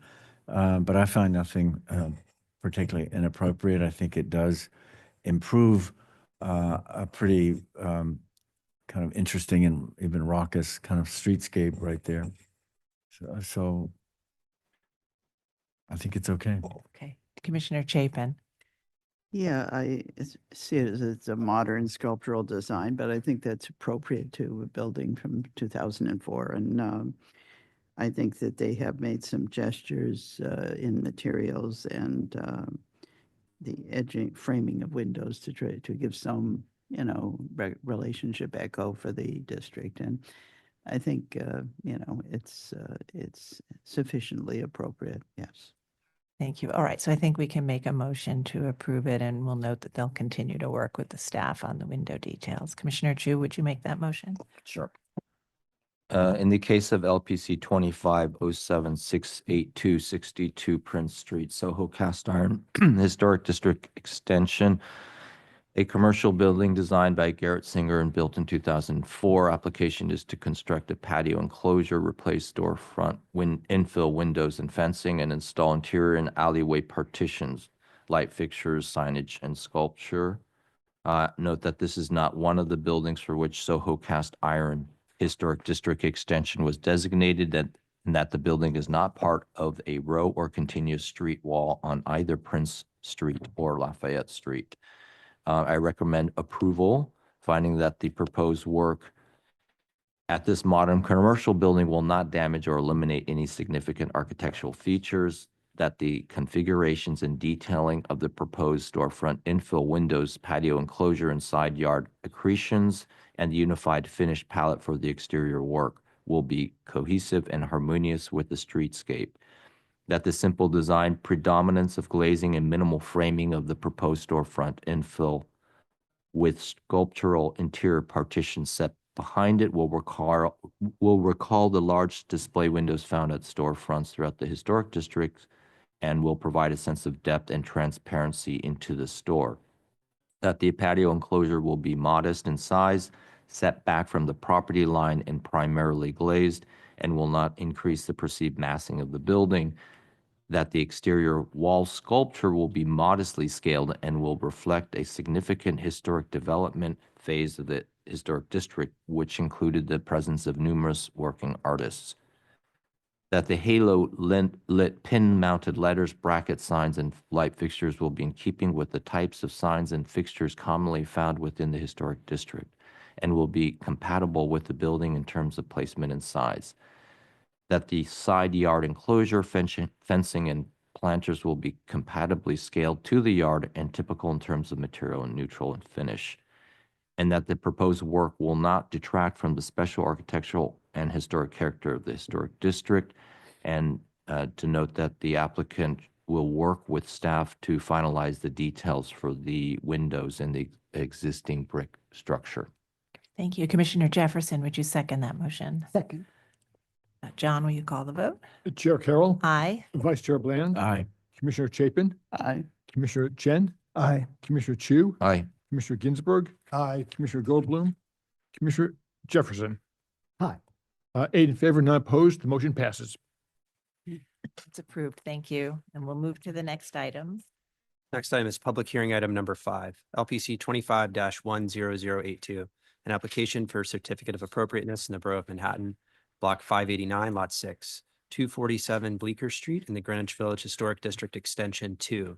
This is an altered federal-style row house built circa 1828 and altered in 1926 and post-1985. The application is to extend temporary permits issued for painting the storefront and installing signage. Good morning, Leanne Pollock, Preservation Staff, presenting for the business owner, who is also in attendance and who will be making a few remarks at the conclusion. This application is for work at the ground floor storefront at 247 Bleecker Street, located in Greenwich Village Historic District Extension 2, seen here. Through time, the storefront has gone through various changes from the photo you see on the right to the photo you see on the right. The current tenant obtained permits in 2024 to temporarily paint the non-historic storefront infill and wood surround pink and to install signage. The tenant has since re-signed her lease and is seeking an extension to keep the pink paint, which is her business's brand color, for the remainder of her new 5-year lease. The bracket sign and the armature, which were partially installed by a prior tenant without permits, does not meet the required sidewalk clearances and will be removed.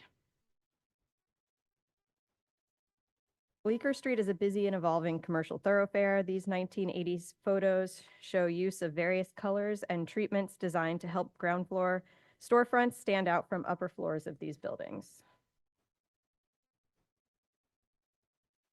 Here are some additional contextual photos of other both commercial businesses and residential buildings throughout this area near Bleecker Street.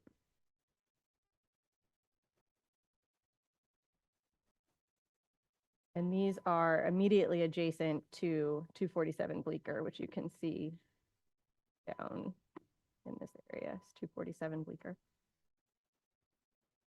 In the wider Bleecker streetscape, other businesses have also embraced brighter color schemes. Some of these conditions have been present since the time of designations, while others have been painted without permits and have subsequently received violations. At designation, seen on the left, the surround was painted orange. Post designation in the upper right, the surround was painted dark brown. The current tenant again received a temporary permit to keep pink as the color in the lower right photo for a period of 1 year. In February, a business located at 184 7th Avenue South, Little Sweet Treat, received retroactive approval from the commission for a painted facade and mural that had originally been done without a permit. The commission ultimately approved the color, acknowledging that the storefront was situated on a colorful, visually active street and should be considered within the context of the existing streetscape. These establishments within the broader New York City context have been around since the early 1900s. They're examples of businesses that are also utilizing bright color schemes at the storefronts and exteriors. Again, showing the pink storefront within the context of the overall streetscape.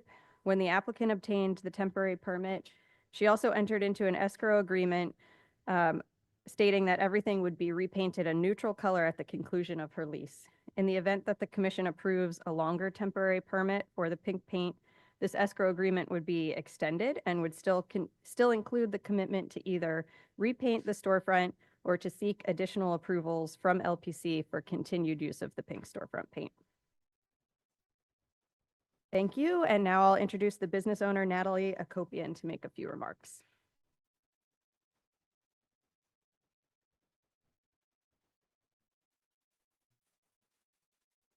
Hi, everyone. My name is Natalie Akopian, and I'm the founder of Colorful Natalie, a women's clothing and accessory boutique at 247 Bleecker Street. After World War I, Greenwich Village underwent significant transformations as the neighborhood's row houses and tenement were modernized to cater to a younger, more creative demographic, similar to the clientele of my business. This modernization embraced vibrant, eclectic colors and design elements that distinguish commercial spaces from residential ones. Much like the 20th century renovations that brought light colors, flower boxes, and unique architectural details to the area, the pink storefront aligns with this long-standing tradition of using color to express individuality, creativity, and modernity. The pink storefront is not just a visual choice.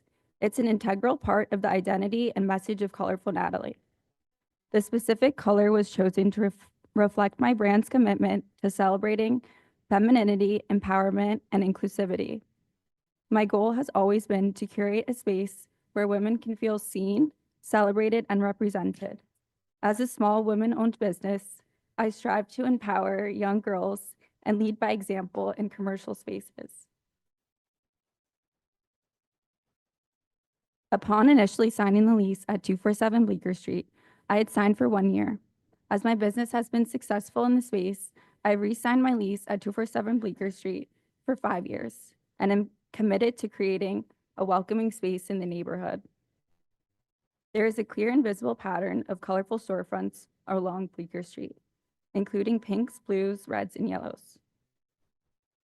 These storefronts have become part of the visual identity of the street and reflect the vibrancy of the community.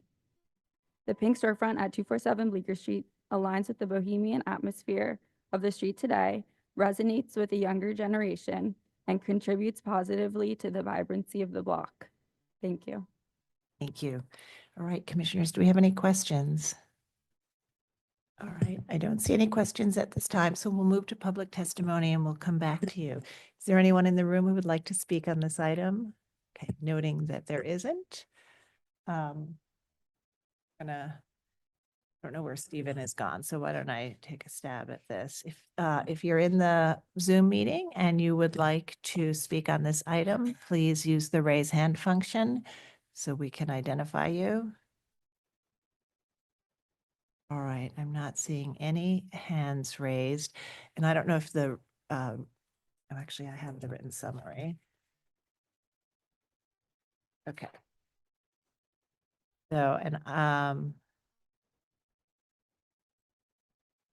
we have Manhattan Community Board 2 recommends mixed approving of the signage, but not the paint color. Is that right? Is that what you have got over there, Corey? Okay, I think that's the summary. So I know you went to the community board and it seems that they had questions about the color. They were fine with the signage. Do you want to speak a little bit about the discussion with the community board or respond to that comment, their comments?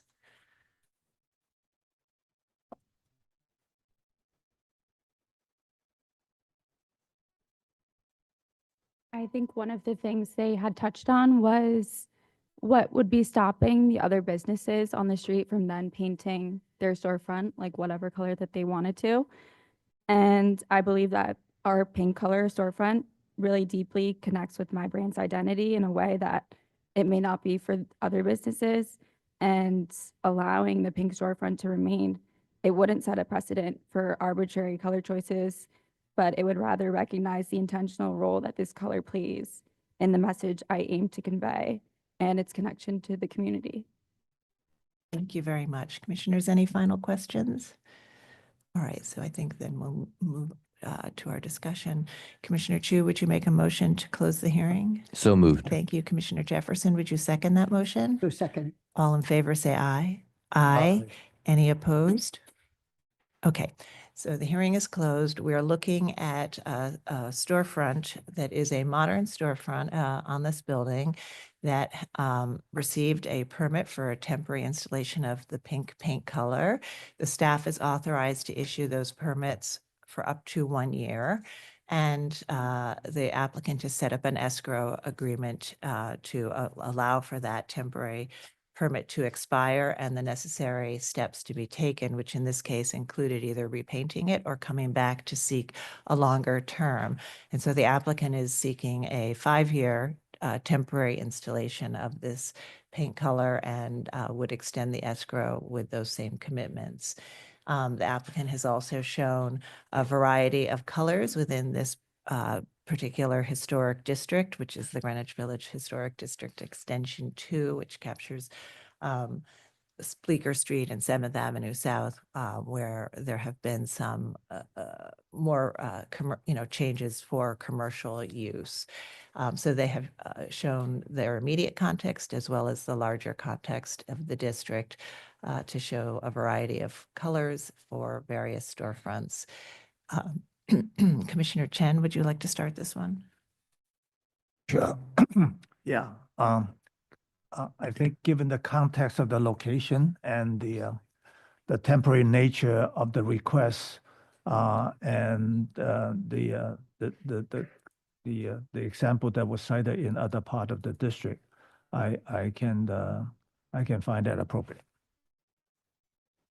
I just want to note there is now a hand raised, and it was not raised when we were taking testimony. So it's Aiden Trevisan.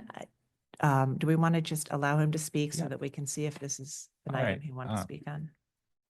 Aiden, I'll be promoting you to panelist, after which we ask you to unmute yourself. Oh, yeah, we have to open that. Yeah. All right, so hang on a second. Commissioner Chu, would you make a motion to open the hearing? So moved. Thank you, Commissioner Jefferson. Would you second that motion? Second. All in favor? Aye. Any opposed? Okay, we'll quickly open it up to see if he's here to speak on this item. All right, Aiden, if you are here to speak on this item, we ask you to please unmute yourself, state your name for the record, and you will have 3 minutes to speak. I'll be promoting you to panelist now. Oh.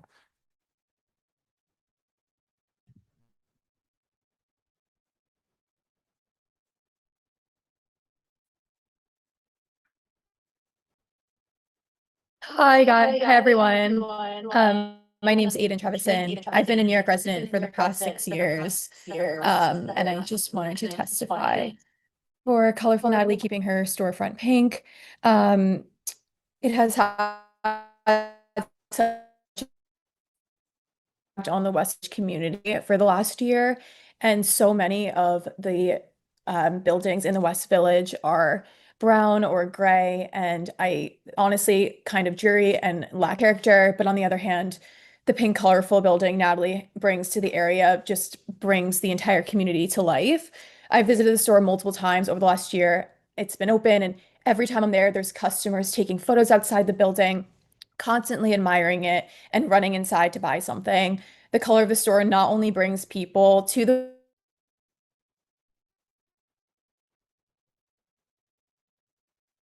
Okay. All right. It looks like, Aiden, you might have a faulty connection, but I do think that your stance has been conveyed. Yeah, so I think we heard support of testimony. Okay, now we need to close the hearing again. Commissioner Goldblum, would you make a motion to close the hearing? Thank you. Commissioner Ginsburg, would you second that motion? Second. All in favor, say aye. Aye. Any opposed? Okay, we'll now go back to our discussion, and we were, Commissioner Chen had just found that he could support this application because of the variety of colors within the district and streetscape. Vice Chair Bland? Yeah, I think it's a slippery slope here, but I think I'm in that same camp. If we start decreeing, well, first of all, it's temporary. I mean, it's going to be 5 years, but it's still temporary. It can return. So it's not a permanent condition necessarily at all. But if we start really honing in too much on colors, particularly on Bleecker Street in the village, we really risk, it's a dangerous situation, I think, to start over defining the colors that are appropriate. End up in a kind of a Williamsburg-y sort of approach to preservation that I think is antithetical, certainly at least to this part of town and this district. So I can support it. And I think it helps that it is on this modern storefront that is Yes. attached to the building. It's not the architecture itself. Commissioner Chapin? Yeah, I was just about to say, it's not the building we're talking about, it's the storefront. And there are a number of colorful storefronts in the village, and particularly this area. And I think it's perfectly appropriate. Commissioner Chu? Yeah, this street has quite a history of food and commercial development as well. I think that the intent here for the streetscape is that the retail does draw your attention that's different from the facades above. And I think in today's time, the tenant turnover is probably a lot quicker than it used to be. And these businesses do need a chance to brand and get noticed. So I think that the temporary nature and the constant temporary nature of this character does speak to some leniency in color selection for small periods of time and in the larger sense of history here. So appropriate. Thank you. Commissioner Jefferson and Commissioner Goldblum. It's kind of, I think it's appropriate. I do think it's ironic that you have a clothing store with an unusual color versus a weed store with the appropriate color. But yeah, I think it's fine in the context and the fact that it's not historic. Okay, Commissioner Ginsburg. Appropriate. All right, Commissioner Chen, would you be able to make a motion to approve? Sure.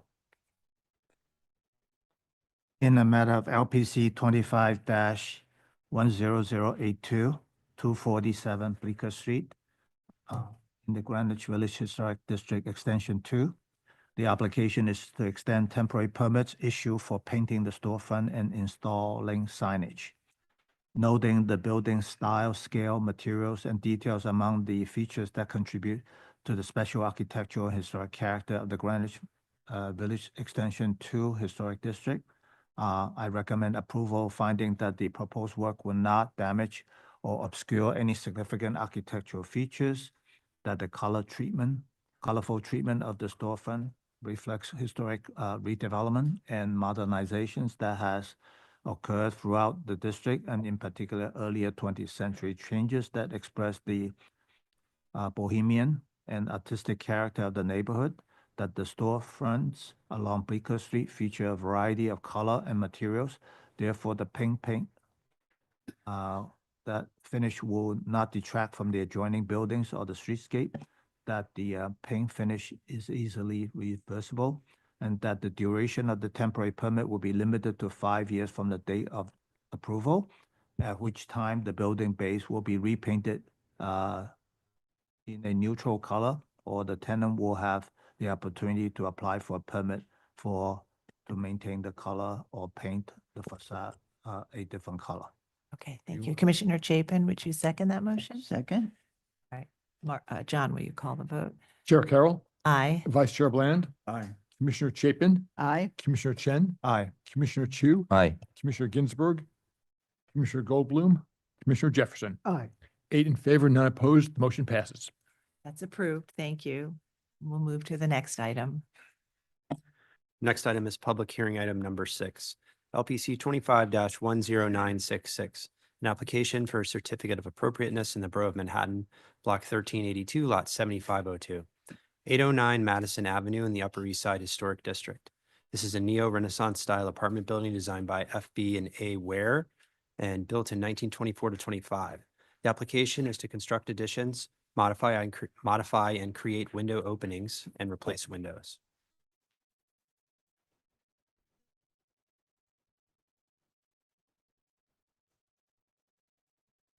Good morning, Commissioners. Erin Ruley, Higgins Quays Barth and Partners. We're the preservation consultants for this project at 809 Madison Avenue. This is a project being developed by the same team that recently rehabilitated 1 Wall Street, including the restoration of the Red Room, which you recently designated. And the project is designed by Robert A.M. Stern Architects. Architects of record are SLCE.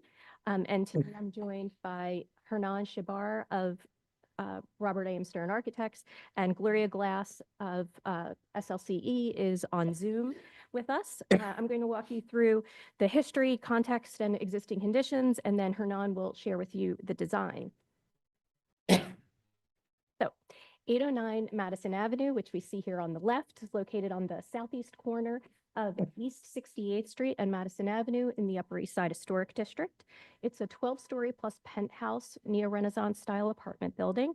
It's designed by Franklin and Arthur Ware in 1924-25. And this is a comprehensive project to rehabilitate the existing vacant building for new residential use. The building's been vacant for about 2 years. The interior is completely demolished, and it's been on the market for some time. It kind of has a abandoned appearance to it as we start to look at the details. The centerpiece of the project is going to be a comprehensive restoration, and the restorative program will not only correct a lot of the longstanding existing conditions of the building, excuse me, that diminish the reading and its architectural expression, but also provide for the long-term preservation of the building. The lack of occupancy has really also impacted the vitality of the streets, this corner, and the streetscape as a whole. And so here is sort of an overview of the project itself. It has 3 main components: restoration, expansion, and adaptation. The facade will be fully restored. There are a lot of conditions we'll look at the details of, but it is what we thought was the obvious issue is not quite the obvious issue, and it's a very interesting set of conditions. Expansion, these are visible designed additions. We're going to propose to fill in existing side and rear yards in order to expand the plan to accommodate practical contemporary requirements of core and MEP, and replace an existing 1-story penthouse and bulkhead with a new 2-story penthouse and bulkhead, mechanical enclosure that's fully designed. And again, these are all visible extensions, sensitively designed. It has a sort of seamless approach to it, and it will be visible and sort of warrants that visibility. And then finally, adapting the existing building. The existing building has some smaller scale windows that used to be the location of the bathrooms, proposing to expand those enlarge some of the other smaller windows on the facades, and then add a new line of windows where none currently exists. And so the appropriateness of the project is really rooted in a few basic ideas. We know from historic documentation that the building was designed and the original intent of the building was that it be a frontispiece to a designed penthouse and bulkhead. And we'll see that in an original rendering of the building. And we think that that provides a basis for which a visible addition might be proposed. And that the building expands and adapts in as a way of evolving out of the existing architectural expression of the building, but also drawing on a model of similar buildings of the same period and style that exist in the immediate physical context, and give us a basis for how additional massing might be absorbed on the building. So we'll jump in. A little bit of history. The existing building, as I said, was constructed in 1924-25. You can see it here on the left in the tax photograph. It has a 2-story limestone base, a 9-story shaft, and then a 12-story crown that caps the building. The base is this really beautiful French limestone. And then above that, it has a tapestry brick. So there's a lot of variation in the texture and the color of the brick. We'll take a look at that.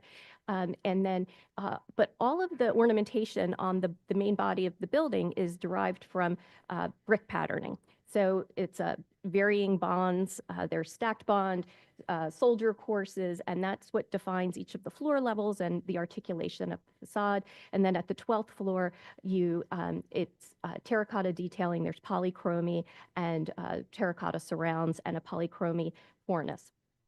And so the building has quite a small footprint, originally the site of 2 row houses that we see here in the 1923 map. And they're demolished to make way for the apartment building.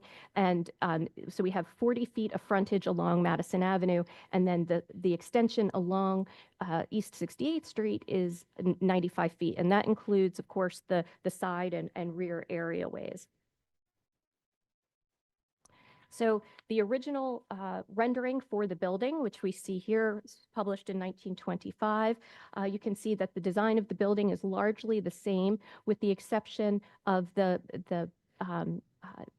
vision for the penthouse and designed bulkhead above that. So the pediment, this is how the base building, the 12-story building, is realized as it's represented here, with the polychromy cornice and the pediment at the center of both Madison Avenue and East 68th Street, and then the designed penthouse rising up behind that articulated roof line, and then what we think is probably the elevator overrun and the enclosed water tank on the rooftop. And again, that design is tying into this sort of central definition of the facade, extending up and continuing the design of the main body of the building.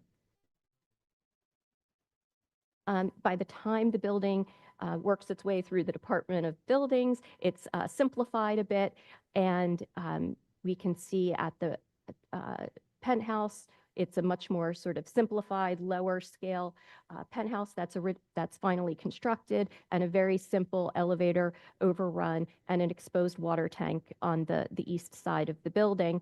But otherwise, the main body of the building is much like the rendering that we had from 1925. The building is interesting. There's a retail frontage on Madison Avenue that we see right here. And then that extends back along the side street. So we historically don't have any suggestion of storefronts on this, the sort of east half of the building. And then at the east end of the building, we have the main entry for the residential units above. At the far east end of the lot, which is the side alleyway, we have a gate that was the service gate into the back areaway, and then punched windows at the base of the building. punch windows at the base of the building. You can see up at the crown, we have a diaper brick pattern, which is drawn into the blueprints, really kind of beautiful, and all of the terracotta detail that was articulated in the drawings themselves. And so here is the existing condition of the overall building. We have, again, that two-story base. There have been some changes to the base of the building over time. There have been quite a few approvals for storefront expansions, including a new storefront that you recently saw within the past few months at the corner to be located on this north elevation. When we first started looking at the building, we thought that the issue was a poor repointing job, and that they had overpointed the joints and used the wrong color. But as we started to look at it more closely, we're working with Jablonski Building Conservation, we realized that's not necessarily the condition. As we get into the details, you'll see that the main brick of the building, where it's darker, is actually coated. It has a slurry coat on it, and it's gray, and it overlays the mortar joints and the brick itself. So the color of the bright mortar is actually pretty close to right, based on the mortar analysis. The joints are maybe a little overcut, but it's pretty close. It's the gray that has been washed over the building that is this sort of the first issue for the building itself. So we have the overall base here. This is the 68th Street elevation. We have a few historic windows that remain mostly in the stair line and at the base of the building. Otherwise, all of the windows were replaced in the 1980s. They're all simulated divided lights. And at the far east end, we have this hyphen that was added. This comes in 2003, along with the addition of this storefront. And so part of the proposal is to restore back to the punched window openings in this location and remove that storefront as part of the residential, converted back to residential use in that space. Up at the rooftop, the penthouse is pretty simple, kind of utilitarian in design. It's all been coated in stucco and painted. And we have the existing elevator overrun here. This has just a camelback coping, a terracotta coping at the crown. On the right, we can see the rear elevation. This is the south face, which rises up over the existing row houses to the south on Madison Avenue. This is the interior condition. This is the typical condition on every floor. The only thing that remains on each of the floors are the stairs and the elevators, and it's been this way for quite some time. And then just a few more details of the existing condition. Here you can see that the gray slurry coat that I mentioned, where everything has been covered in that, which really makes the pointing, which is better than we thought it was originally, stand out more significantly. Some poor unsympathetic patching at the limestone. All of this will be addressed as part of the comprehensive restoration, and of course the polychromy at the roof line. So in terms of thinking about how one might expand the historic building, we looked to the immediate context along Madison Avenue. So within 1 block, 2 blocks of our existing building, we have 3 other 1920s apartment or apartment hotel buildings, here all identified here. And what we looked to these buildings for were 4 specific things: the articulation of the 12th floor, and what happened above that, the setbacks, and the definition or ornamentation or differentiation of those setback floors from the 12th floor, and how they related to the lower portion of the building or didn't, and the fenestration, and then how the exposed lot line walls were expressed adjacent to row houses. So there's this characteristic juxtaposition that we see up and down Madison Avenue, where the layer of tall buildings is integrated within the row house scale, and how does that express itself where you see a full 8 to 10 stories expressed above a row house. So here are those buildings in the existing condition, including ours on the bottom right. And then specifically, first 15 East 69th Street. It's on the block to the north of East 809 Madison Avenue. And so you can see here the 12th floor. It's articulated by a string course, capped by the cornice of the main cornice of the building. The corners have these projecting pavilions that extend up and frame the setbacks. And so we have this sort of cascading 3-story setback configuration. And above that is a somewhat utilitarian expression of mechanical enclosure or utilities for the building itself. The interesting thing about the building is it extends where it wraps around to the side streets. The corner pavilion marks the corner, and then the setback stories sort of sit within that and up against the corner pavilion. On the bottom right, we see how this is expressed on the side street. We have level 12 marked here, and then the 3 stories of the penthouse expressed in a planar, a coplanar with the lower portion of the facade. Moving across the street to 841 Madison. This is 1926-27 Emery Roth, similar condition. The 12th floor marked by string courses and cornice lines, followed by a complex configuration of setbacks above. This is actually a 3-story setback here with side wings. Each of the floors is articulated with a slightly different ornamental pattern or detail. We see how that is expressed above the Madison Avenue buildings. So we're at 68th Street looking, or 69th Street looking north here to the rear of 841, overlooking the buildings on Madison.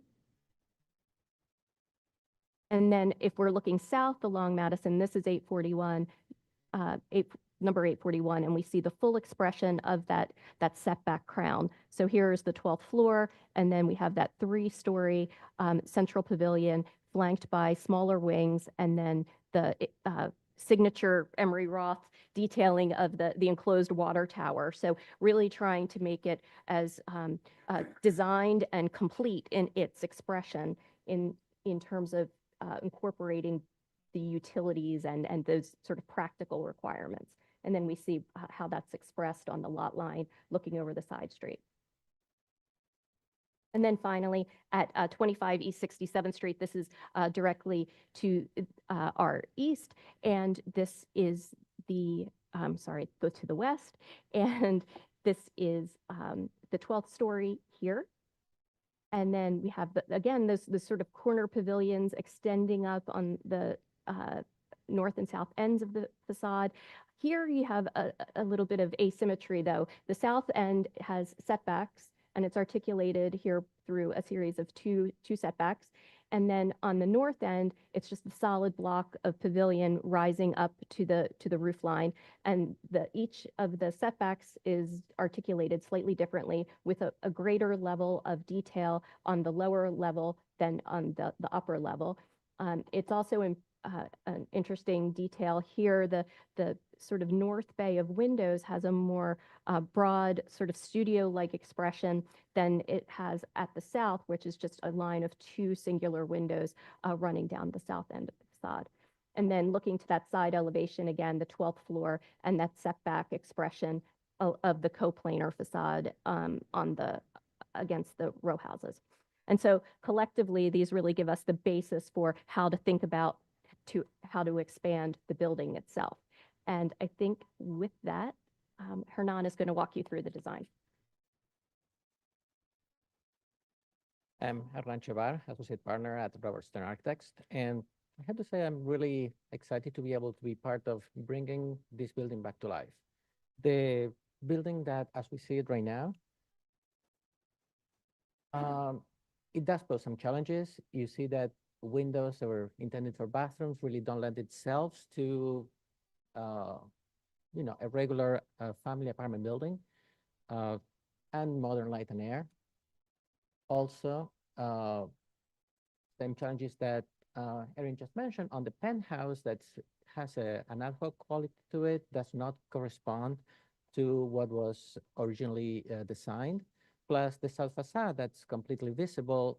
And I expected that facade, let's say the eastern side of that, to be concealed by another building. Right now, because of the way development has been working out on this particular area, that facade now it's up to be seen.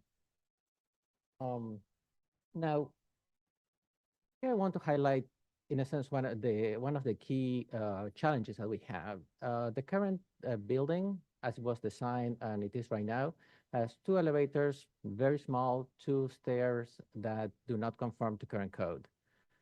We try to make it work with a core that is as compact as we could make it, which has 2 elevators, an elevator that by code needs to fit a gurney, 2 enclosed stairs, a fire lobby.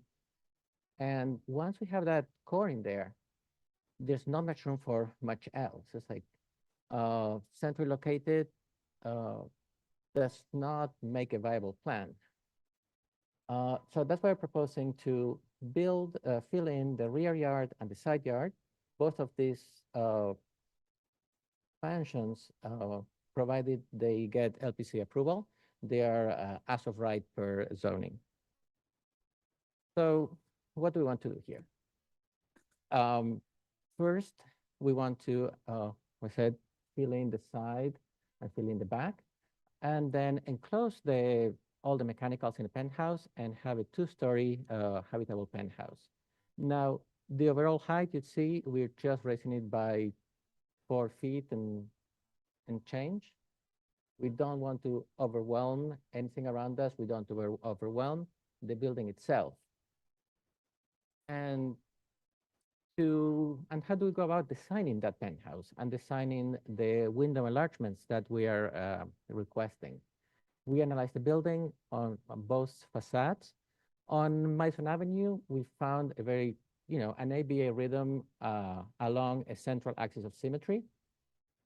So we're going to enhance that reading of central symmetry with basically enlarging the bathroom windows into 3 group windows or a tripartite window. And so you can see the same way that Arthur and Franken Ware treated the base, the shaft, and the crown with a transition band. Over here, we're doing the same. We're going to take that cue from them and translate it into current needs. Then for the penthouse, we're setting back from both Madison and from 68th Street. And we're really trying to recover some of the flavor that was intended in 1925 rendering. Faced with, let's say, an utilitarian penthouse, we want a penthouse that continues the center of symmetry as a background, not as the main character, because the main character is the main facade. But it does relate to the main facade. Excuse me. It does relate to the main facade. It respects the main facade. And this is the before and after of what we are proposing. Now, on 68th Street, the composition is somewhat more complex. That brings challenges and opportunities. We still have a symmetry, but an imperfect symmetry or a subtle asymmetry, call it one way or the other, in which the center of symmetry kind of falls up to the moment in which you hit the last bay, in which the last bay is different from east and west. The same strategy from Madison Avenue we bring here of re-emphasizing the center. We have here the pediment with a lot of amazing detail all the way up and down. We want to emphasize that with the larger window. We reinterpret this end base with a larger window, like a 3'8" window on the east side, with the 2 3-foot windows on the left side, the east. So we still have that imbalance that was in the building, just transformed. Regarding the extensions, I mentioned we are setting back both on the side and on the top. On On the top, we keep that center of symmetry alive on both the penthouse itself and the mechanical bulkhead. As you can see, it's fully concealed, no mechanical equipment visible. And this is the before and after. I mean, there are other design devices that they use that we are keeping alive, such as like secondary axis along these three groupings. But I just want to give a general outlook now. Now, implementation. Ideas are great. How we get them, as you can see in the repointing job, it's critical. Here we're going to commission a custom brick mix to match the existing brick. We're going to salvage brick as much as we can. The stone will match the existing stone, and the windows are going to be replacement windows per LPC norms. Will be painted of a color to be determined by the conservator. Based on the paint chips that we've been able to procure. We thought it was based on the existing photos from 1940. We thought it was going to be a dark color. We've been told last Friday, and that's why the color there is not there. It's going to be closer to a gold beige, but that will be submitted along with the conservator's final report justifying the use of that color. Now, on also how to implement the window enlargements. We're looking at basically the closest precedent we have. We're likely to have on our own building. We have some windows that are, let's say, 6/6, enlarged to 8/8. These windows are either the other facade or just in front. The bathroom windows, we're looking at other buildings from the period, from the same district, block or two away. So could be either a 3 windows group with piers or like a larger window in a tripartite configuration. This kind of approach has been approved by LPC here in 2015 at Central Park West 360, or on 134, 146, West 12 in 2012. Now, we did all this, but we need to check our work. To check our work, we say, like, all these enlarged windows, do they fit within the district? Our original building was quite severe at 16 to 20% solid void ratio. The district itself ranges from 26 to 32. With all the enlargements that we are asking for, we are between 26 and 27, depending on the facade. So in a sense, we are at the very low end of what the district allows. And also for the penthouse, are we in character with the district? We know that there's a 12-foot datum line where the buildings start to set back. We start to set back at the same 12-story datum line. And as you can see, our 2 penthouse plus bulkhead falls within district norms.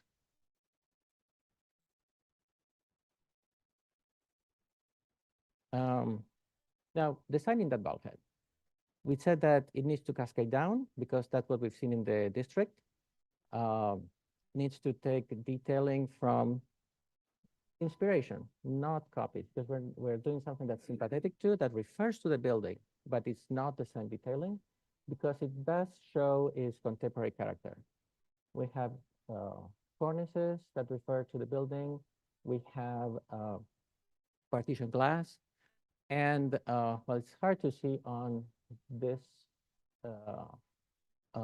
but we do have a number of locations where we want to add brickwork. We want to look at the diaper pattern. We want to look at the grid patterns, soldier courses at the heads, because that's what we see in the building. That's what we feel that, in a sense, the building lets us do and tells us to do.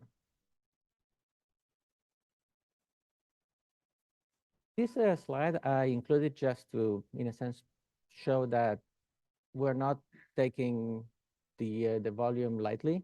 We're really packing the bulkhead as much as we can. We have two cooling towers, a generator, air handling units, and we keep trying to make it as small as we can. It's not, to make it smaller, we'll make it. But I just want to make sure that, it's transmitted that we're really making an effort to not encroach beyond what is strictly necessary. Now, looking at the side extension, here we're proposing to have larger windows. It's the modern part of the building, so I think that larger windows is appropriate. But we want to go back to the detailing that was originally in the building. We were lucky that there's one service gate that is remaining. My personal theory is that to make this gate parts of the original gate that we can see in the blueprints were reused or cannibalized. So we want to take that expression into our own proposed gate, into the metalwork, the railing for the Juliet balconies, just to keep a consistent whole all around. And on the east facade, we have this transition between the existing fabric here and the new fabric around. And we want to celebrate that transition. So it's with the loggia, and also it helps us with things such as making sure that the main cornice lands in the right place, make sure that people can see some of the detailing that refers to original building. So that's why we have that loggia in there. Secondary also, it helps break the setbacks into further cascades, into further steps, as we have seen that the context shows with Roth, Carpenter, number of Lyons, with a number of other practitioners. Here's the before and after. I guess this is where we arrived to, and from Northwest. From the north, I think here what we want to highlight is how the penthouse really continues the expression of the main building, but secondary to it, as opposed to an existing bulkhead that is just utilitarian. From the south, here the main facade turns over 3 bays, and even though it's a lot line and we cannot project much, we want to break the scale of this. We want to make sure that we have on the lower end that's less visible, even so setbacks, like little setbacks to mimic windows. As we have seen in the district itself, we have some medallions, we continue the cornice lines, and whenever possible, we actually have windows on that facade.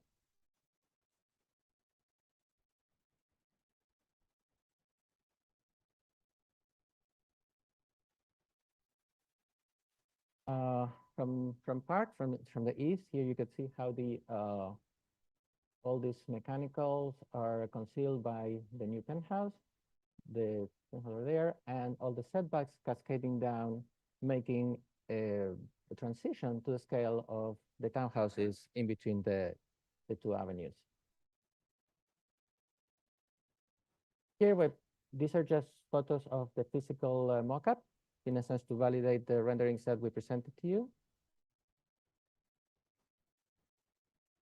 And additional views of the physical mock.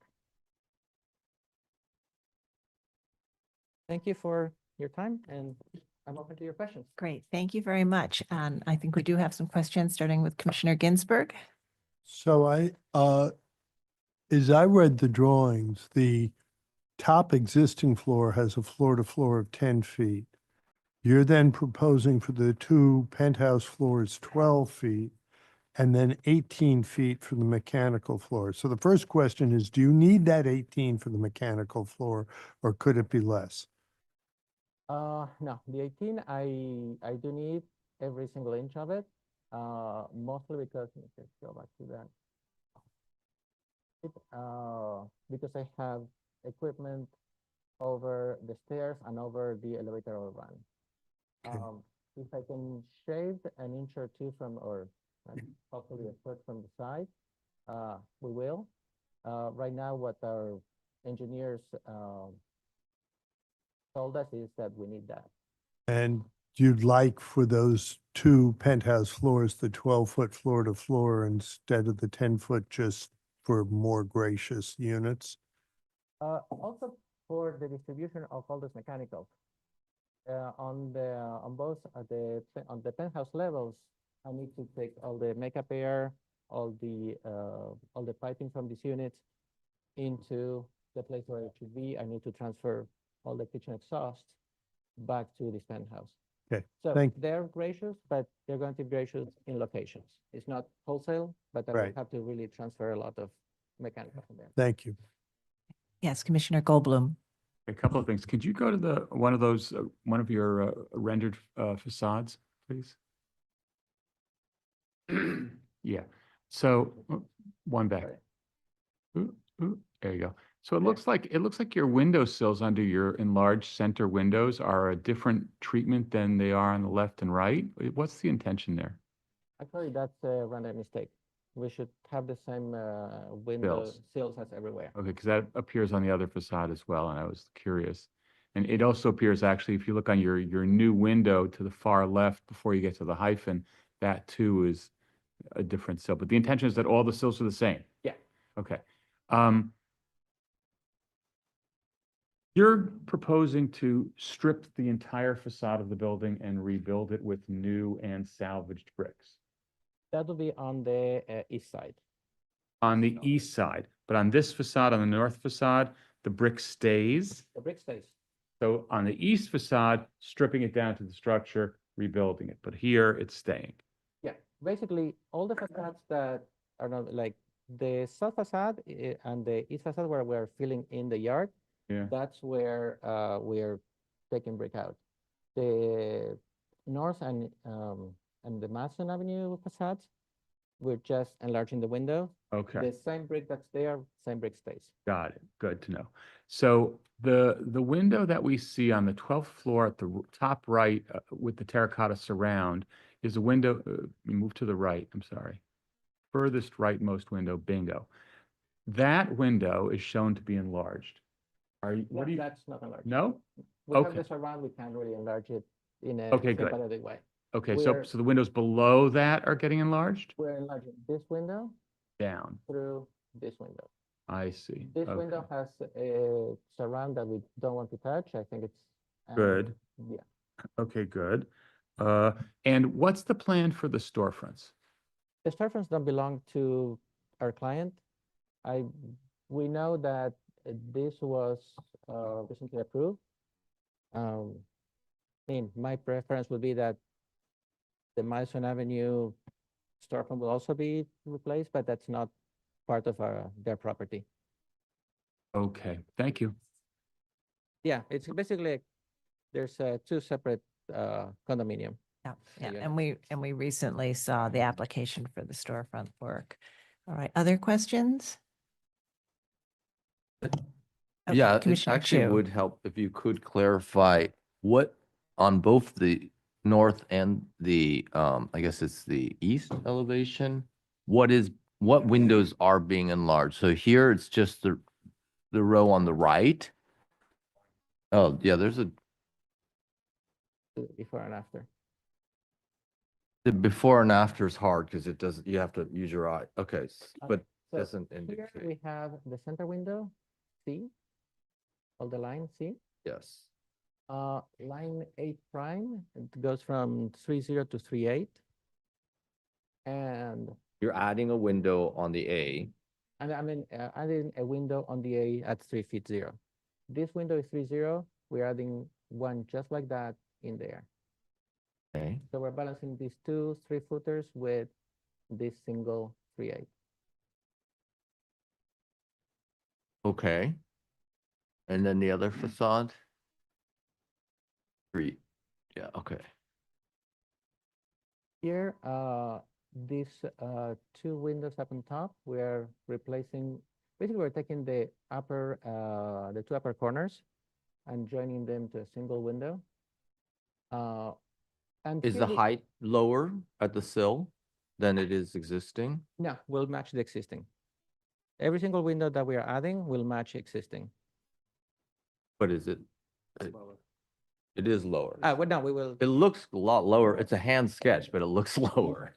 like this one? The bottom of the window sills come down in the middle as well. Oh, yeah, like. these That two was the windows. question, yes. Yeah.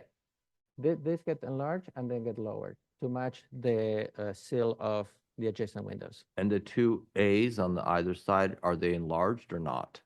They are, those are the enlarged, They are enlarged, except the ones that do have surrounds, around. that we're not touching either, like there and there. These two we're not touching. These two we're not touching because it does create destruction of something we don't want to touch at all. And Yeah. Just it kind of big picture, the transitional floors where there are terracotta surrounds, those do not get modified. The bathroom windows are combined and create the new And opening enlarged. and enlarged, right? These windows on the outside bays are currently 6/6 windows, and they get expanded to the 8/8, which is the predominant window type on 68th Street. And so they are just increasing in width in those locations. so you're basically, you're taking a brick off of either side to Yeah. increase the window. That's how much you're increasing it. Yeah, one brick. And are you lowering the sill as well on those I'm- windows? I'm lowering the And sill lowering to the sill. match the existing sill next to it. On this, the sill stays the same here, right? On the outside bays, this sill drops. Correct. Yeah. Now, could you go back to the north facade again, just so I'm clear? Back. Yes. Okay. Here, you're adding a window on the left. And that will be the 6/6 size. Because this is a 6/6. The existing 6/6. Exactly. Okay. And then where do they go to 8/8? Just These are all 8/8. all of those are No, those are enlarged. Existing 8/8. Existing 8/8. Yes, so they Okay, stay. I get you. These are all existing 8/8. Okay. They stay. And then this from 10 to 4 become 8/8, where they are currently 6/6. Okay. Yes, I understand. you get Okay, that? I get Okay. it. I get it. And then, it's unfortunate we don't have a detail photo of this because the terracotta surround wraps the head, and then there's a header course of brick right below that.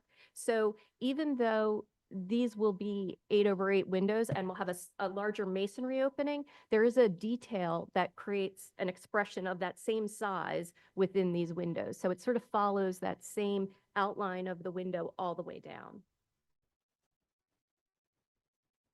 The width will now relate to the width of the window plus the window surround on the third floor. Exactly.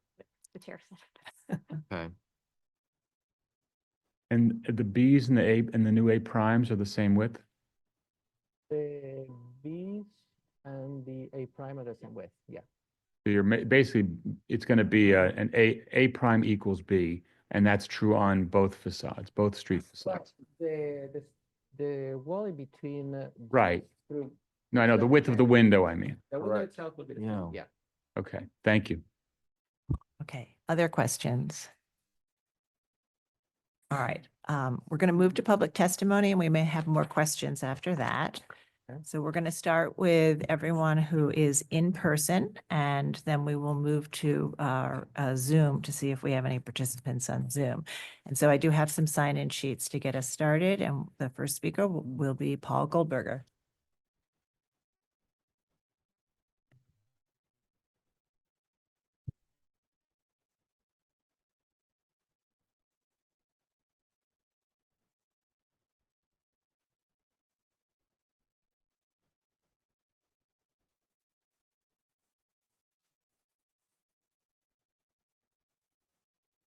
Working? Oh, thank you. Sure, I'll start again. Good afternoon. My name is Paul Goldberger. I'm an architecture critic and historian. I've written extensively on preservation in New York and elsewhere. I've also served in other situations as an informal advisor to the developer of 809 Madison Avenue, although I was not involved in this project. But I'm happy to speak in enthusiastic support of it, since it seems to me to embody all that we would hope a renovation of a building in a historic district would include. The design makes minimal changes to the exterior, and those that are proposed are fully in keeping with the original architecture. It's fair to say that they allow the building to become, in my view, a better, more complete version of itself. The original building is decent, but not distinguished, at least not by comparison to the multiple buildings by Candela, Carpenter, Roth, and others in its immediate vicinity. This building is not 770 Park Avenue, in other words, nor does this design by Robert A. M. Stern Architects try to pretend that it is. Instead, it's based on a clear understanding of both the building's context along Madison Avenue and on the internal needs of a reconfigured floor plan to yield a building that will remain a strong contributor to the urban fabric of the Upper East Side Historic District. The goal is not to make it one of the district's prima donnas, but rather to make it an improved member of the chorus. The additional bulk is minimal, and while it's visible from the street, it is both so limited and so consistent with the original architecture that it's hard to object to it. In some ways, the greater impact, so far as the building's public presence is concerned, will be from the additional windows punched into the facade, as the commissioner's questions in the last few minutes have made clear. But here, too, it seems impossible to argue against this. The tiny bathroom and kitchen windows in the existing building are the weakest elements of the original facades, and the facades only get better when full-size windows are substituted for them. I've never believed that sticking entirely to the original architectural vocabulary was the only way in which to renovate or expand a historic building. And I know it runs the risk of blurring the distinction between new and old. But in this case, there's nothing to be gained from playing up that distinction.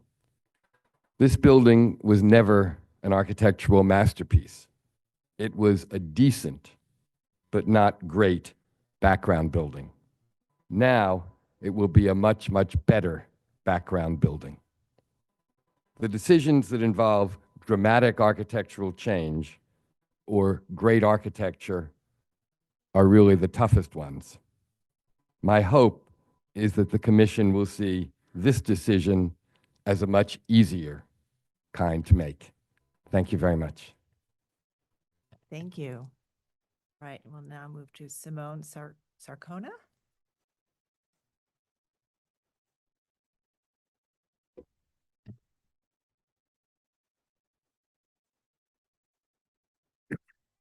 Hello, Commissioners. I am Simone Sarcona. I'm here to offer testimony on behalf of Carol Willis, who could not be here today. I write in strong support of the design proposal for the restoration, adaptation, and expansion of 809 Madison Avenue presented by Ramza. The sensitive restoration work and proposed design enhancements of the now vacant building at the prominent corner of Madison and 68th Street is a win-win for the neighborhood and the city's landmark stock. As an architectural historian and founder of the director of the Skyscraper Museum, as well as a curator of exhibitions on New York's late 19th and 20th century high-rise history, I've had years of exposure to the deep research and preservation values of Robert A. M. Stern, his partners, and firm. Their work as restoration and as sensitive additions to historic structures represents the highest standards of the profession. The proposed restoration and repairs to the facade of 809 Madison will ensure the long-term preservation of the property, and the modern revisions to the facade and fenestrations appropriately update the building to modern standards. Further, the setback penthouse creates a satisfying and dignified profile with an architectural character in keeping with the same generation of buildings of Madison and Park Avenues. I fully endorse the scope of the project restoration, adaptation, and expansion of 809 Madison Avenue. Best regards, Carol Willis. Thank you. Leslie Wilson?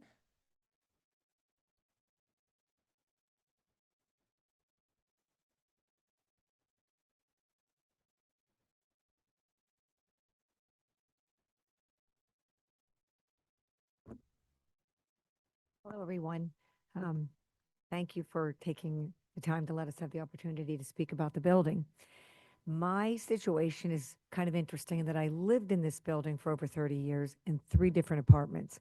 So I remember in my late 20s thinking that I was staying for 2 years, and I stayed for, as I said, 30 years. But I can speak more, I think, experientially to the neighborhood on a critical day-to-day perspective. And I remember even in my late 20s thinking the neighborhood was elegant and chic, and I loved it, and I loved everything around it, and I really thought I had arrived. But I remember even then seeing 11 East 68th, and we shared doormen. And I thought that building, and then it was later, as you know, renovated. I thought, I just wish somebody would do that to this building. And as you know, there have been many new buildings in the city, like the Naftali projects that I think are wonderful, and Peter Penoyer and Brodsky, they've done some great work. But just more importantly, I like the fact that there are people who are willing to restore these buildings to their original grandeur and what it does to the neighborhood. Like most recently, I don't know if anybody's seen the Surrey Hotel, they redid it. Yes, it does have a cool restaurant, Casa Tua, but it is just like electrified the neighborhood. It really has. So this building, as Paul sort of referenced, even before it's come to this, it was a very nice rental building. It was never as sort of nice as, let's just say, some of the other buildings. So I was proud to live there in that capacity, but it did need work. I spent COVID on the penthouse because the person who lived there, Trip March, had a house in Virginia. So I called him and I said, I call first dibs on the penthouse. So I literally lived up there and worked up there.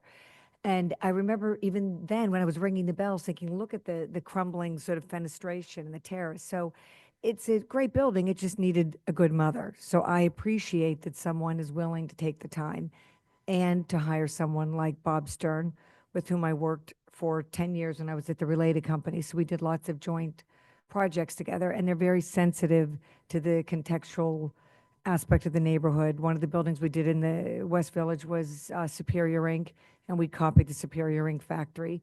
But they're very, very sensitive to the context of the neighborhood and its preservation and the elegance and when it can be enhanced. And as Paul said, I'm not opposed to some enhancements because it's just going to bring this back from black and white to color with some modernization, shall we say. And I just want to make sure I didn't miss anything. The elegance, I know a lot of this is sort of repetitive, we're all saying the same thing. Oh yeah, I just wanted to emphasize that it did need repairs, like something has to happen to it. It's just sitting there empty, and Stern will meticulously preserve the key architectural details, reviving the building's original grandeur. This obviously was my letter. The project will reinforce the integrity of the streetscape and will be a model in the neighborhood, enhances the pedestrian experience. You saw on the street level that completely needs to be redone anyhow, so I welcome that. And, the most important thing, at least to me, was the Petticoat Junction water tower. Thank God someone is going to encase those in something elegant. So I see this just as a win-win for everyone, and I'm really excited about it. And hopefully we'll get the opportunity to participate. And thank you for taking the time to listen. Thank you very much.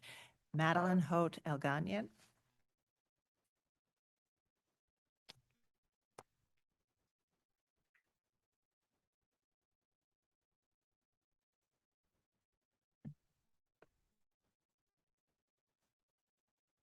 Greetings. My name is Madeline Holt Elganian, and I want to really thank the members of the commission to let me have this opportunity to speak of this beautiful building.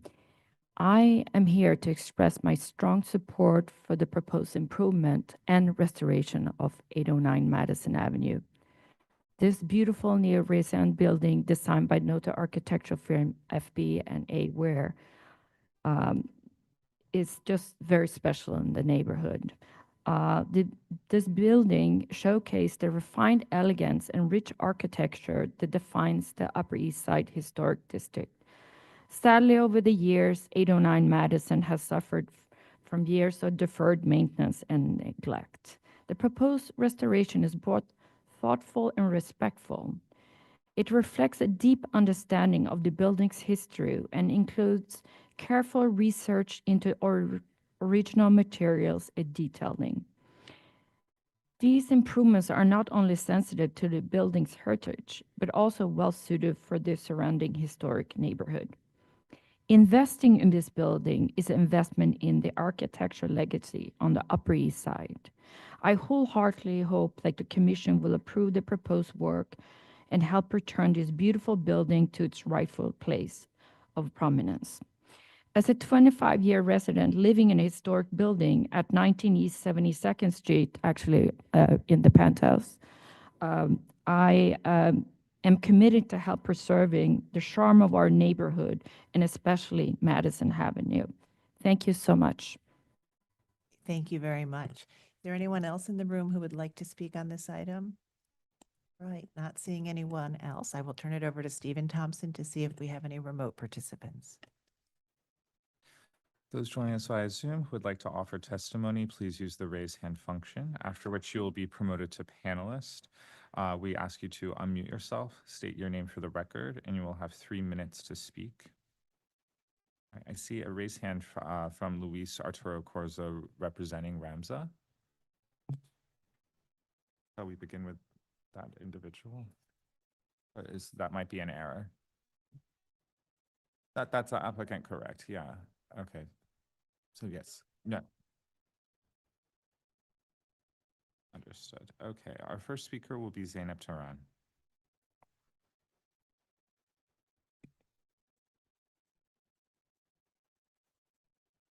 Good afternoon, Commissioners and Chair Carroll. My name is Zainab Turan, and I'm speaking on behalf of Friends of the Upper East Side. Friends of the Upper East Side commends the meticulous proposal for the restoration of the Ware apartment building located at the corner of Madison Avenue and East 68th Street. We appreciate the proposed work to clean and repair the building's limestone, brick, and terracotta facade, as well as the plans to restore the historic entry door and fabric canopy. The removal of the non-historic storefront on the east side of 68th Street and its replacement with new openings that reflect the building's original design is a particularly welcome improvement. We are also supportive of the planned infill of existing courtyards, the proposed window upgrades and regroupings, and the addition of new window openings.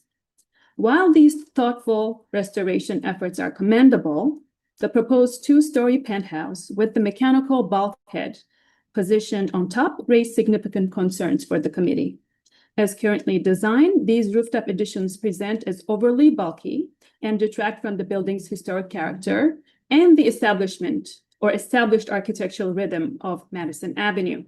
We urge the applicant to reconsider this portion of the design, advocating for a more refined terraced massing. This revision should be inspired by the elegant rooftop compositions of distinguished pre-war apartment buildings in the immediate vicinity, particularly George Fred Pelham's design at 15 East 69th Street, that is the Westbury condominiums, and Emery Roth's building at 28 East 70th Street, as presented in the application. We strongly encourage the applicant to reference these precedents for their sensitive stepped-back rooftop additions as models for revised design that will more effectively complement the Ware's building, distinguished character, and its prominent urban presence. Thank you, Commissioners. Our next speaker will be Luis Arturo Corzo, who I understand will be reading an individual's testimony.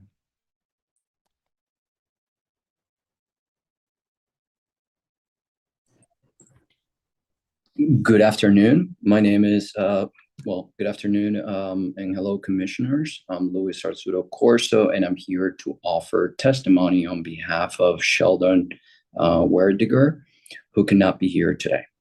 And it starts as follows, quote, "Dear Landmarks Commission members, as a registered architect working with Abby Rosen at RFR, a neighbor to the subject property, and having a lifetime of experience working on landmarked and historical buildings in New York City and internationally, I have been asked to review Rams's design alteration for 809 Madison Avenue and give my assessment on its appropriateness, both architecturally and its context on Madison Avenue. I do this with an objective mindset and respect for our shared values to preserve historic context and at the same time keep buildings functional and relevant, managing change and always improving. The pre-war Renaissance Revival building for a prominent position on the southeast corner of the 68th Street and Madison Avenue, and is a contributing historic structure to the district in need of care. Also,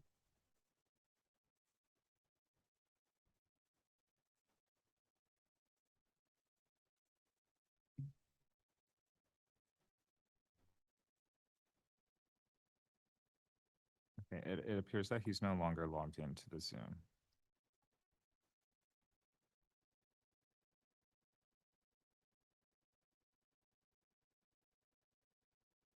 Understood. Okay, our next speaker will be Lo van der Valk.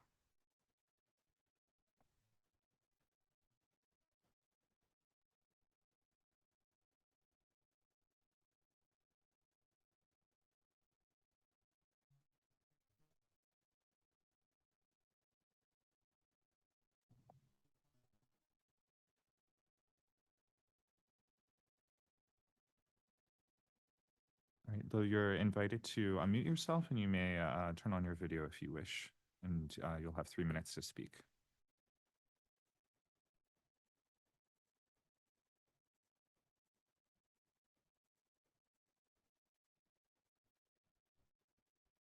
All right, Lo, you are now indicated as a panelist, so you do have permission to unmute yourself and offer your testimony.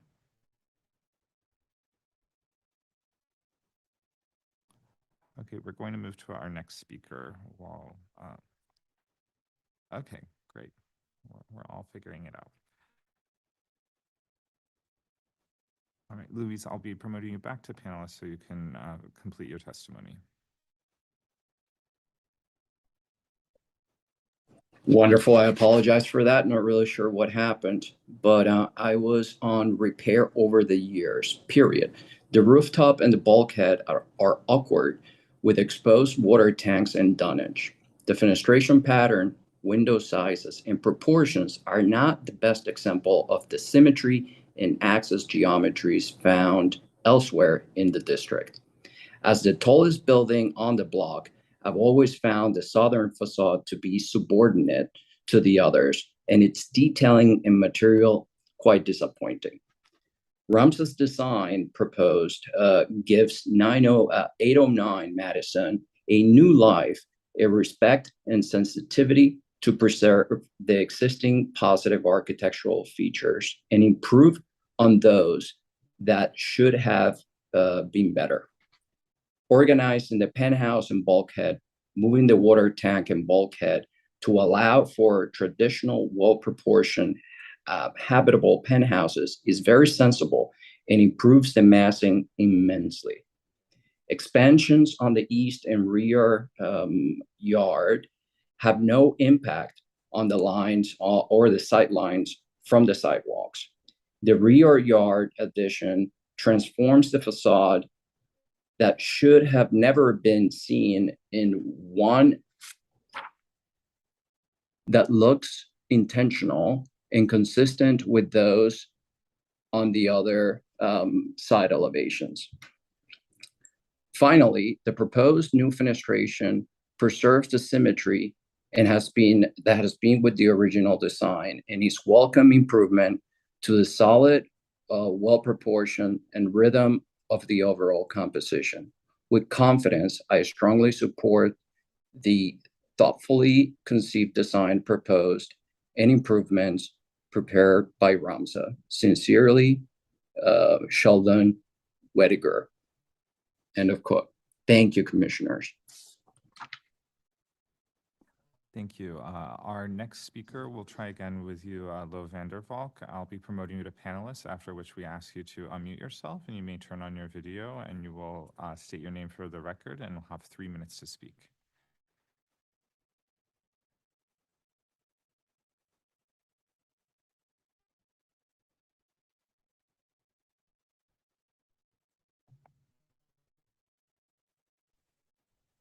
Can you hear me?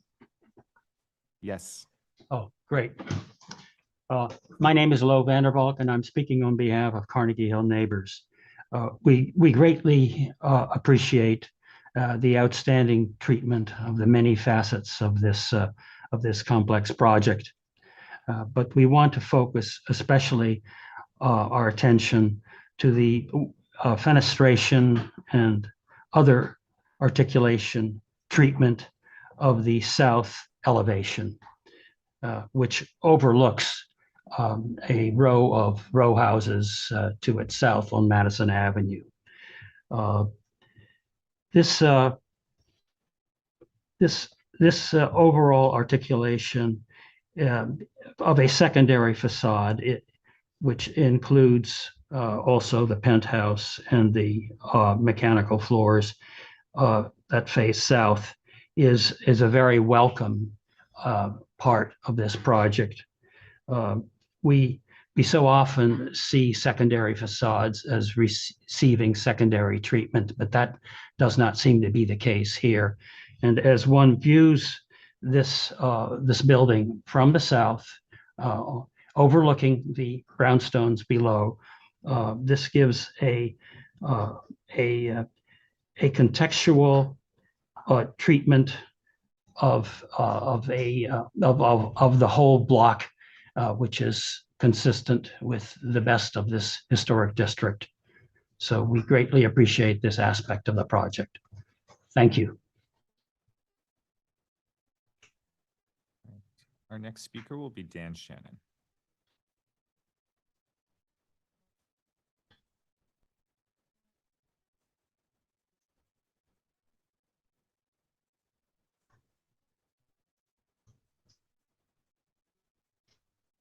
Hello, my name is Dan Shannon. I'm an architect and resident in New York City.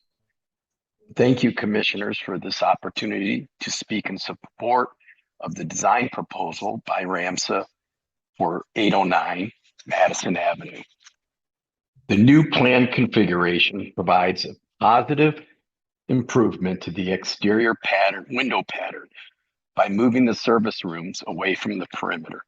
The new windows create a regular rhythm on the facade with activated living spaces beyond. Additionally, the new south facade provides a completed and thoughtful architectural statement.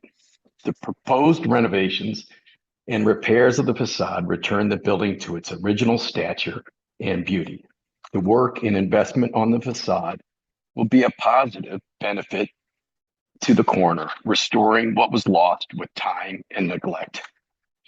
Ramza has also provided a masterful interpretation of the original penthouse that was not completed. The building, after 100 years, now seems completed. A walk in New York is a visual adventure of active streetscapes and exciting vistas. Ramza's proposal for 809 Madison Avenue provides an enriching experience in an ever-changing and improving New York. Thank you very much. Anyone else joining us via Zoom who would like to offer testimony, please use the raise hand function. Right, seeing none, I will note for the record that Manhattan Community Board 8 recommends mixed approval, approving of the restoration, but disapproving of the enlargement. LPC also received a letter from the New York Landmarks Conservancy recommending mixed approval, approving of the restoration, but noting concerns over the alterations, including the visibility of the rooftop addition. That's all. Okay. All right. Thank you. Is there any comments you'd like to make at this point, or any address any comments in the testimony that you'd like to? Just briefly, I think just touching on what wasn't described here but was included in the Landmarks Conservancy's letter, it made a very interesting point about the window modifications and how they have in other projects supported it in the context of an adaptive reuse. And I think, but that they couldn't support it in this context. And I think it's a subtle distinction. I mean, this is a large-scale rehabilitation of the building, but in both cases, you're trying to bring new life to the building. And if this were a different set of circumstances, I think it would result in a different solution. But we have a very specific condition here, and part of it is the result of the vacancy, part of it is just the conditions over time, but that it is, in a sense, an adaptive reuse at this point. And that because of that sort of extraordinary consideration that we often give to adaptive reuse projects, I think is feasible to apply to this scenario. And I think just in terms of the bulk and setbacks of the additions, you know, it is all, everything is set off by either a setback or a reveal in order to create this sort of unified composition, but also allow for breaks or relief to understand what exists where. And that has been carefully studied and modeled on the historic volumes. And so I think it's hard to not look at the comparative change, the existing to the proposed, and focus just on the bulk changes. But as the developer actually said at some point, it is an addition that will be seen but not noticed. And I think that is a really significant and valid point, because when you do experience this in the streetscape, I think it is going to be very consistent and feel of the building, and not feel like is out of scale or dissimilar to what currently exists. Thank you very much. Commissioners, any final questions? All right, so let's move to our discussion. Commissioner Lutfi, would you make a motion to close the hearing? So moved. Thank you. Commissioner Chu, would you second that motion? Second. All in favor, say aye. Aye. Any opposed? Okay, the hearing is closed, and we are looking at this application to revitalize this building, which has been vacant for 2 years, which is quite unimaginable here. And it involves changes to meet modern needs and to support the reusing of it for its residential use. And that includes changes to the facades, a lot of restoration work, changes to the size of window openings, and the penthouse and the side and rear courtyard elevations. So there's sort of 3 aspects for us to cover in our discussion. Vice Chair Bland, would you like to start this one? Sure would. I feel like I've been to a master class that Hernan has taken us through. He built the case methodically through extraordinary graphics, which were very supportive of his points, sort of like a lawyer taking a case through a court. And I found it very, very appealing. I think the testimony, which was very interesting and enlightening, was very helpful as well. You know, this building, as was pointed out, was never finished. It was kind of cheapened at the end of its construction. And I think what's being proposed here is reminiscent of that idea, that top. So instead of viewing this as a rooftop addition, I've always had a problem with these. kinds of things when it's very apparent. It's really finishing the building. It's completing, it's moving toward wholeness. So it's not a rooftop addition, it's just completing the building. It's making a good building out of a mediocre building. You know, there's endless ways of going on and on about all the details. The only thing that I have any issue with at all, and it would not prohibit me from approving it as is, but I think I think the enlargement of some of the windows is unnecessary. Particularly, I think it's the B line. They're not enlarged by that much. I don't think the interiors would be diminished by not enlarging those windows. So I would leave some of those windows in their current size. But I would love to hear what others have to say about this. I think it's a very, very strong application. Commissioner Chapin. Well, I kept going back and going over this to look at the window issues and the rooftop. And in general, I agree with Commissioner Bland. I think this is a very successful addition to the building. And I agree with the idea of adding to the side, but also in general with the rooftop addition, there are other substantial rooftop additions in near proximity to it. And particularly from the aspect we're looking at right at the moment, works very well. You know, the floors are high. They could be reduced, but I don't know if that is really necessary. I'd like to hear from some of the other architects on the commission as to the proportions, how they feel about that. I think that the window enlargements in general are necessary for the building.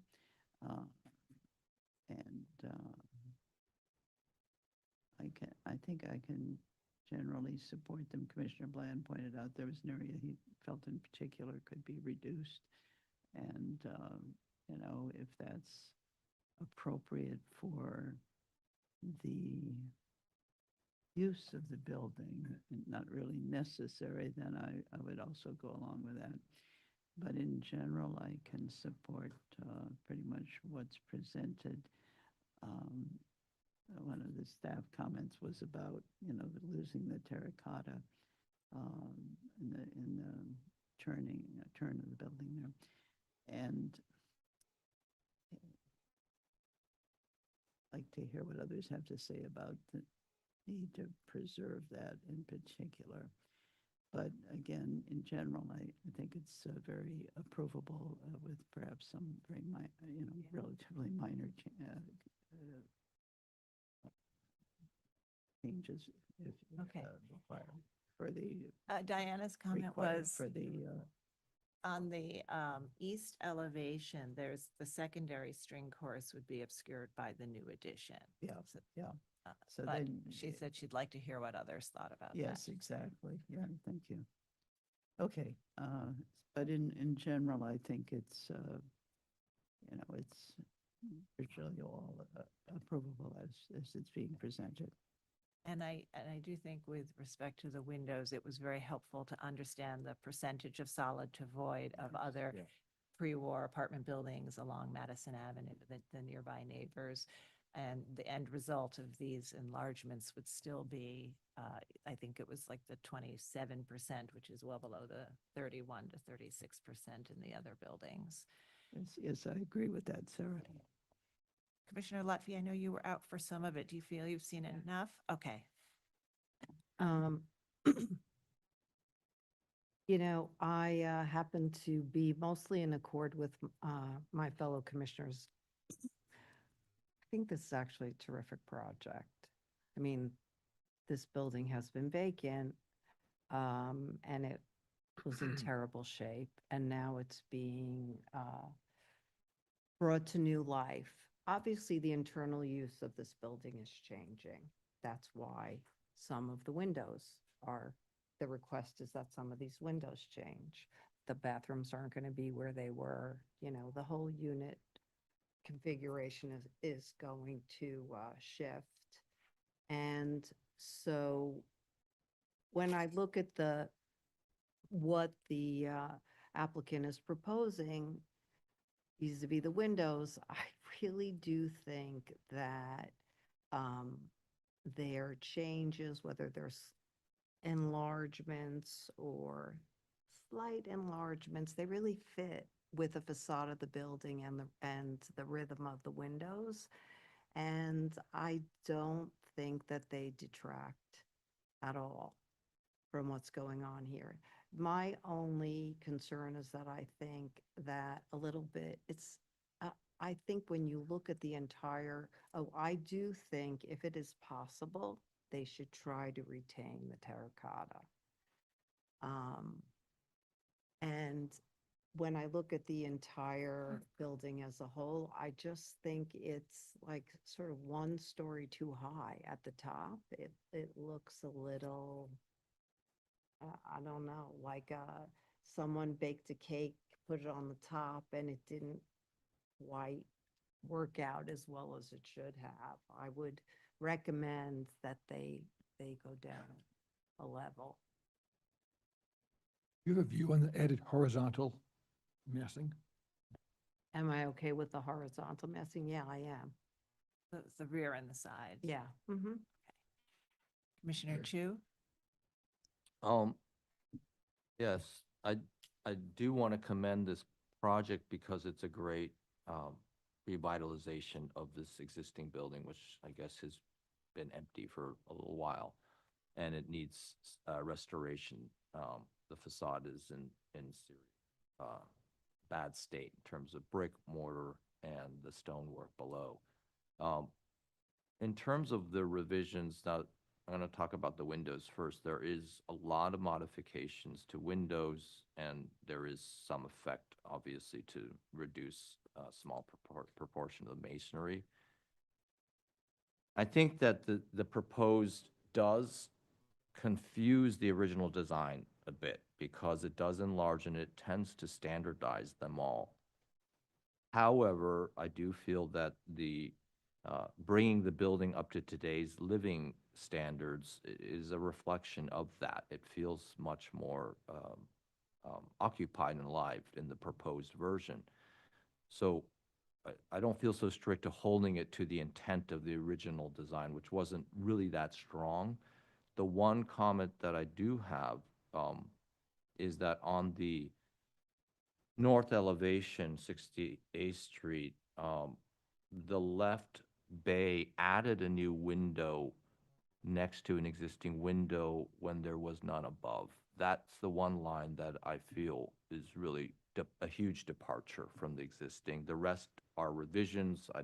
I'm okay with that. But that one line I feel does really alter, and it does confuse the original corner of the building when we're also adding an addition to the side of it. So that one row I have an issue with. In terms of the east elevation and Diana's comment about the horizontal detail terracotta, I'm sorry about that too. And related to that, my other comment is I do find the proposed loggia on that side awkward and brings unnecessary attention to itself. Whereas a simple layering, which was set up by the addition below, set back from the street, lower than the existing facade as a plane, I think work. So I do think there's a simplification that could happen that will make it feel more seamless.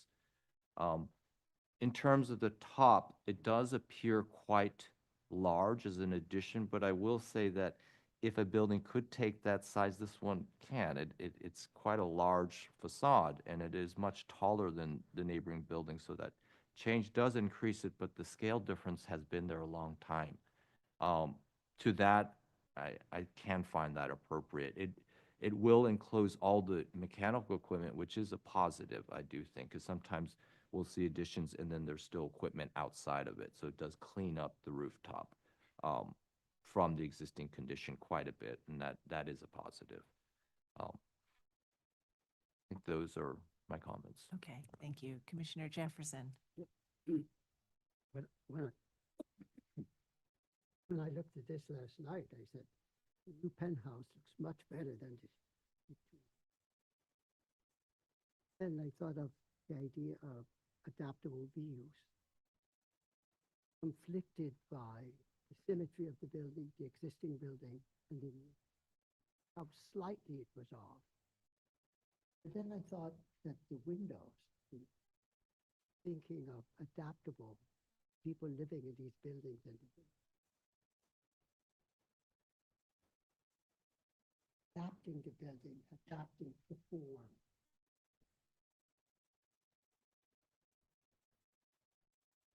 Done, carefully thought through.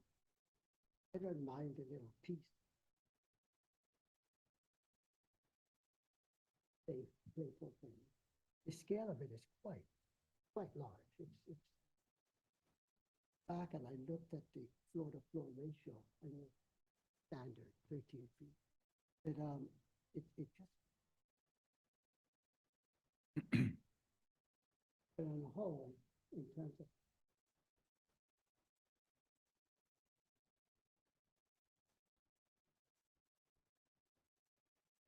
Okay, thank you. Commissioner Goldblum.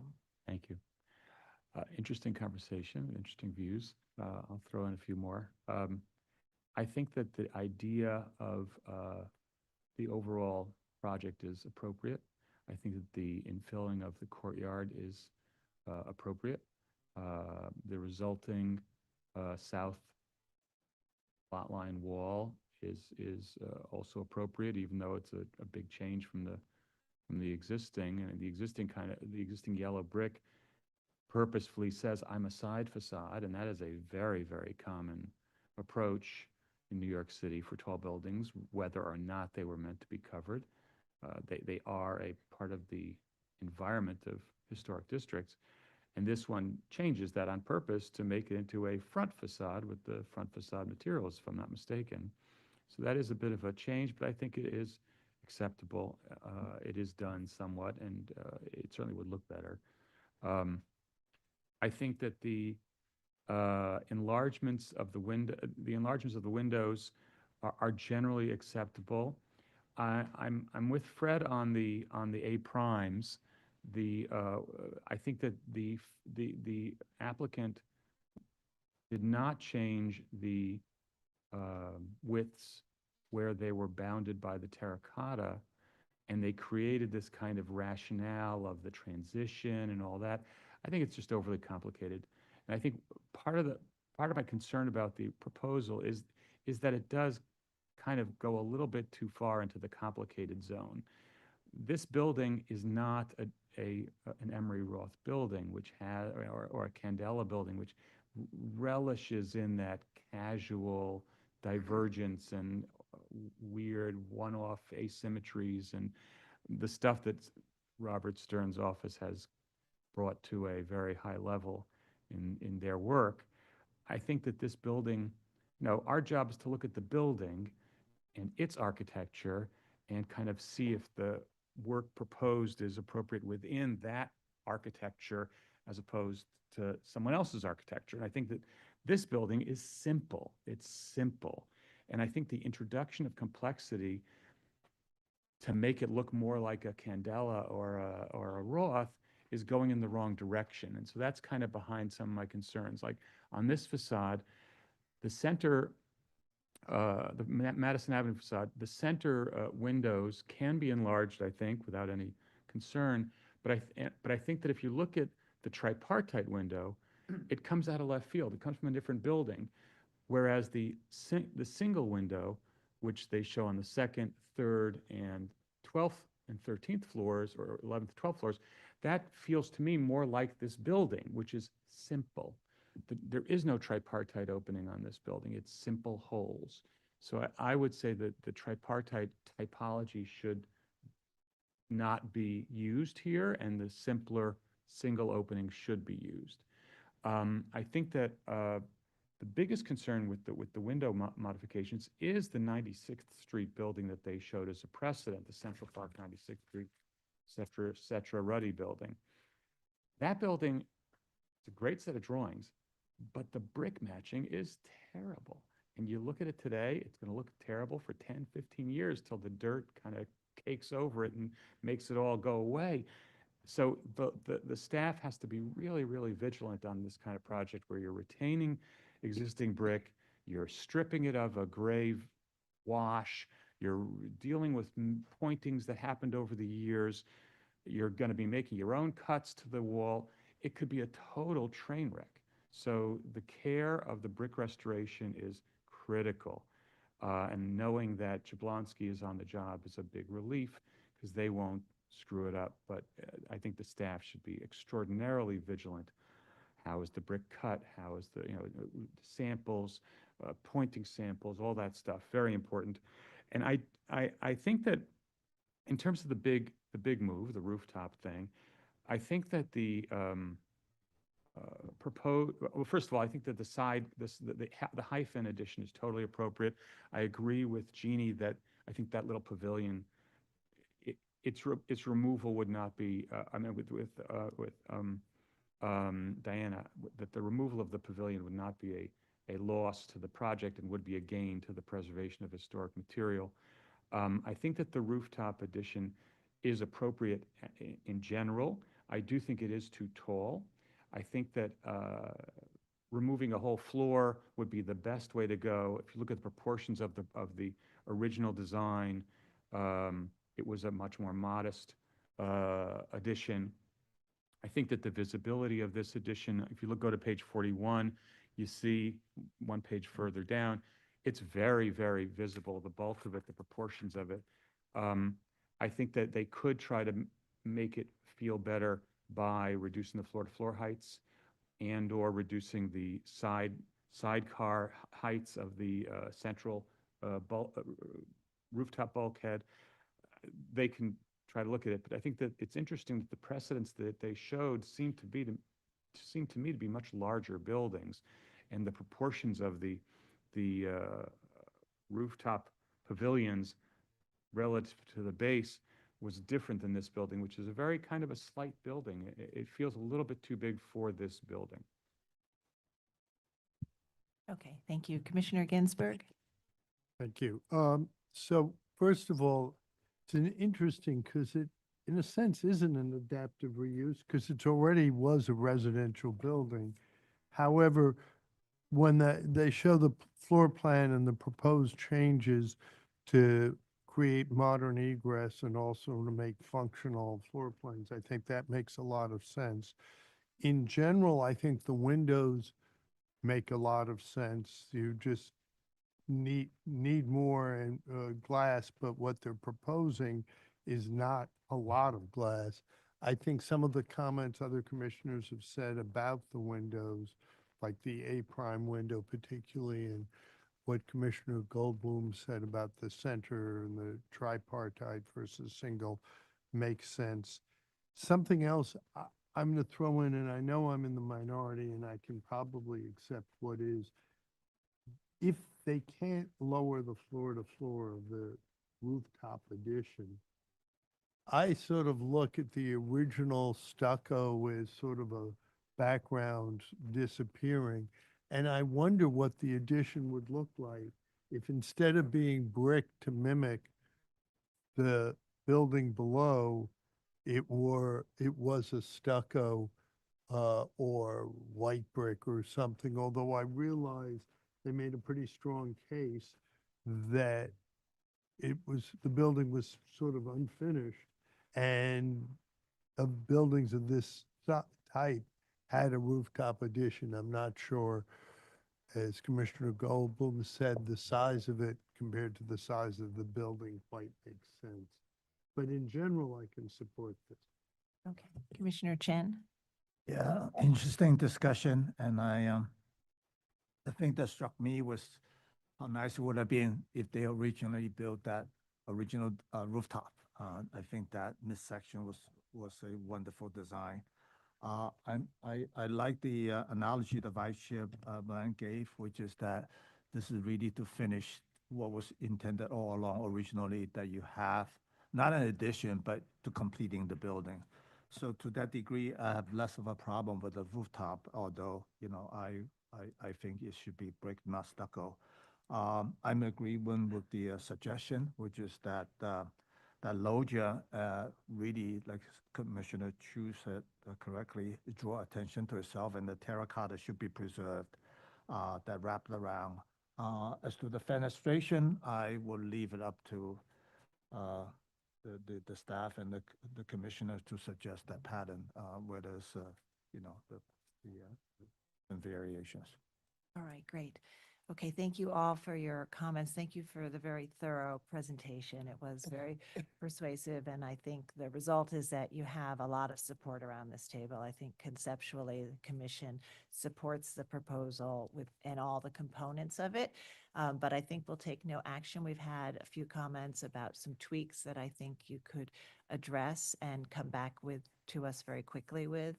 I think many people were comfortable with the scale of the addition, but some people did express some concerns about the size. So I think exploring those floor-to-floor heights and other devices to help with the scale might be useful. And we've heard some comments about, in particular, certain lines of windows that I think could be tweaked, and you could bring that back to us as well. So we'll take no action today, but I think these are refinements that you can do pretty quickly, and we'll have you back as soon as you're ready. All right, thank you all, and thank you to the public for testifying and coming in to our hearing today.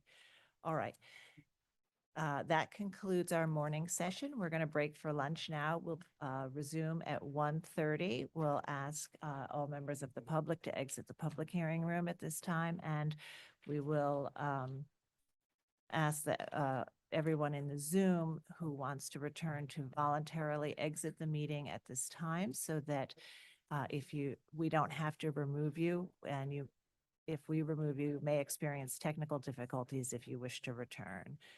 Thank you all, and we'll see everybody at 1:30.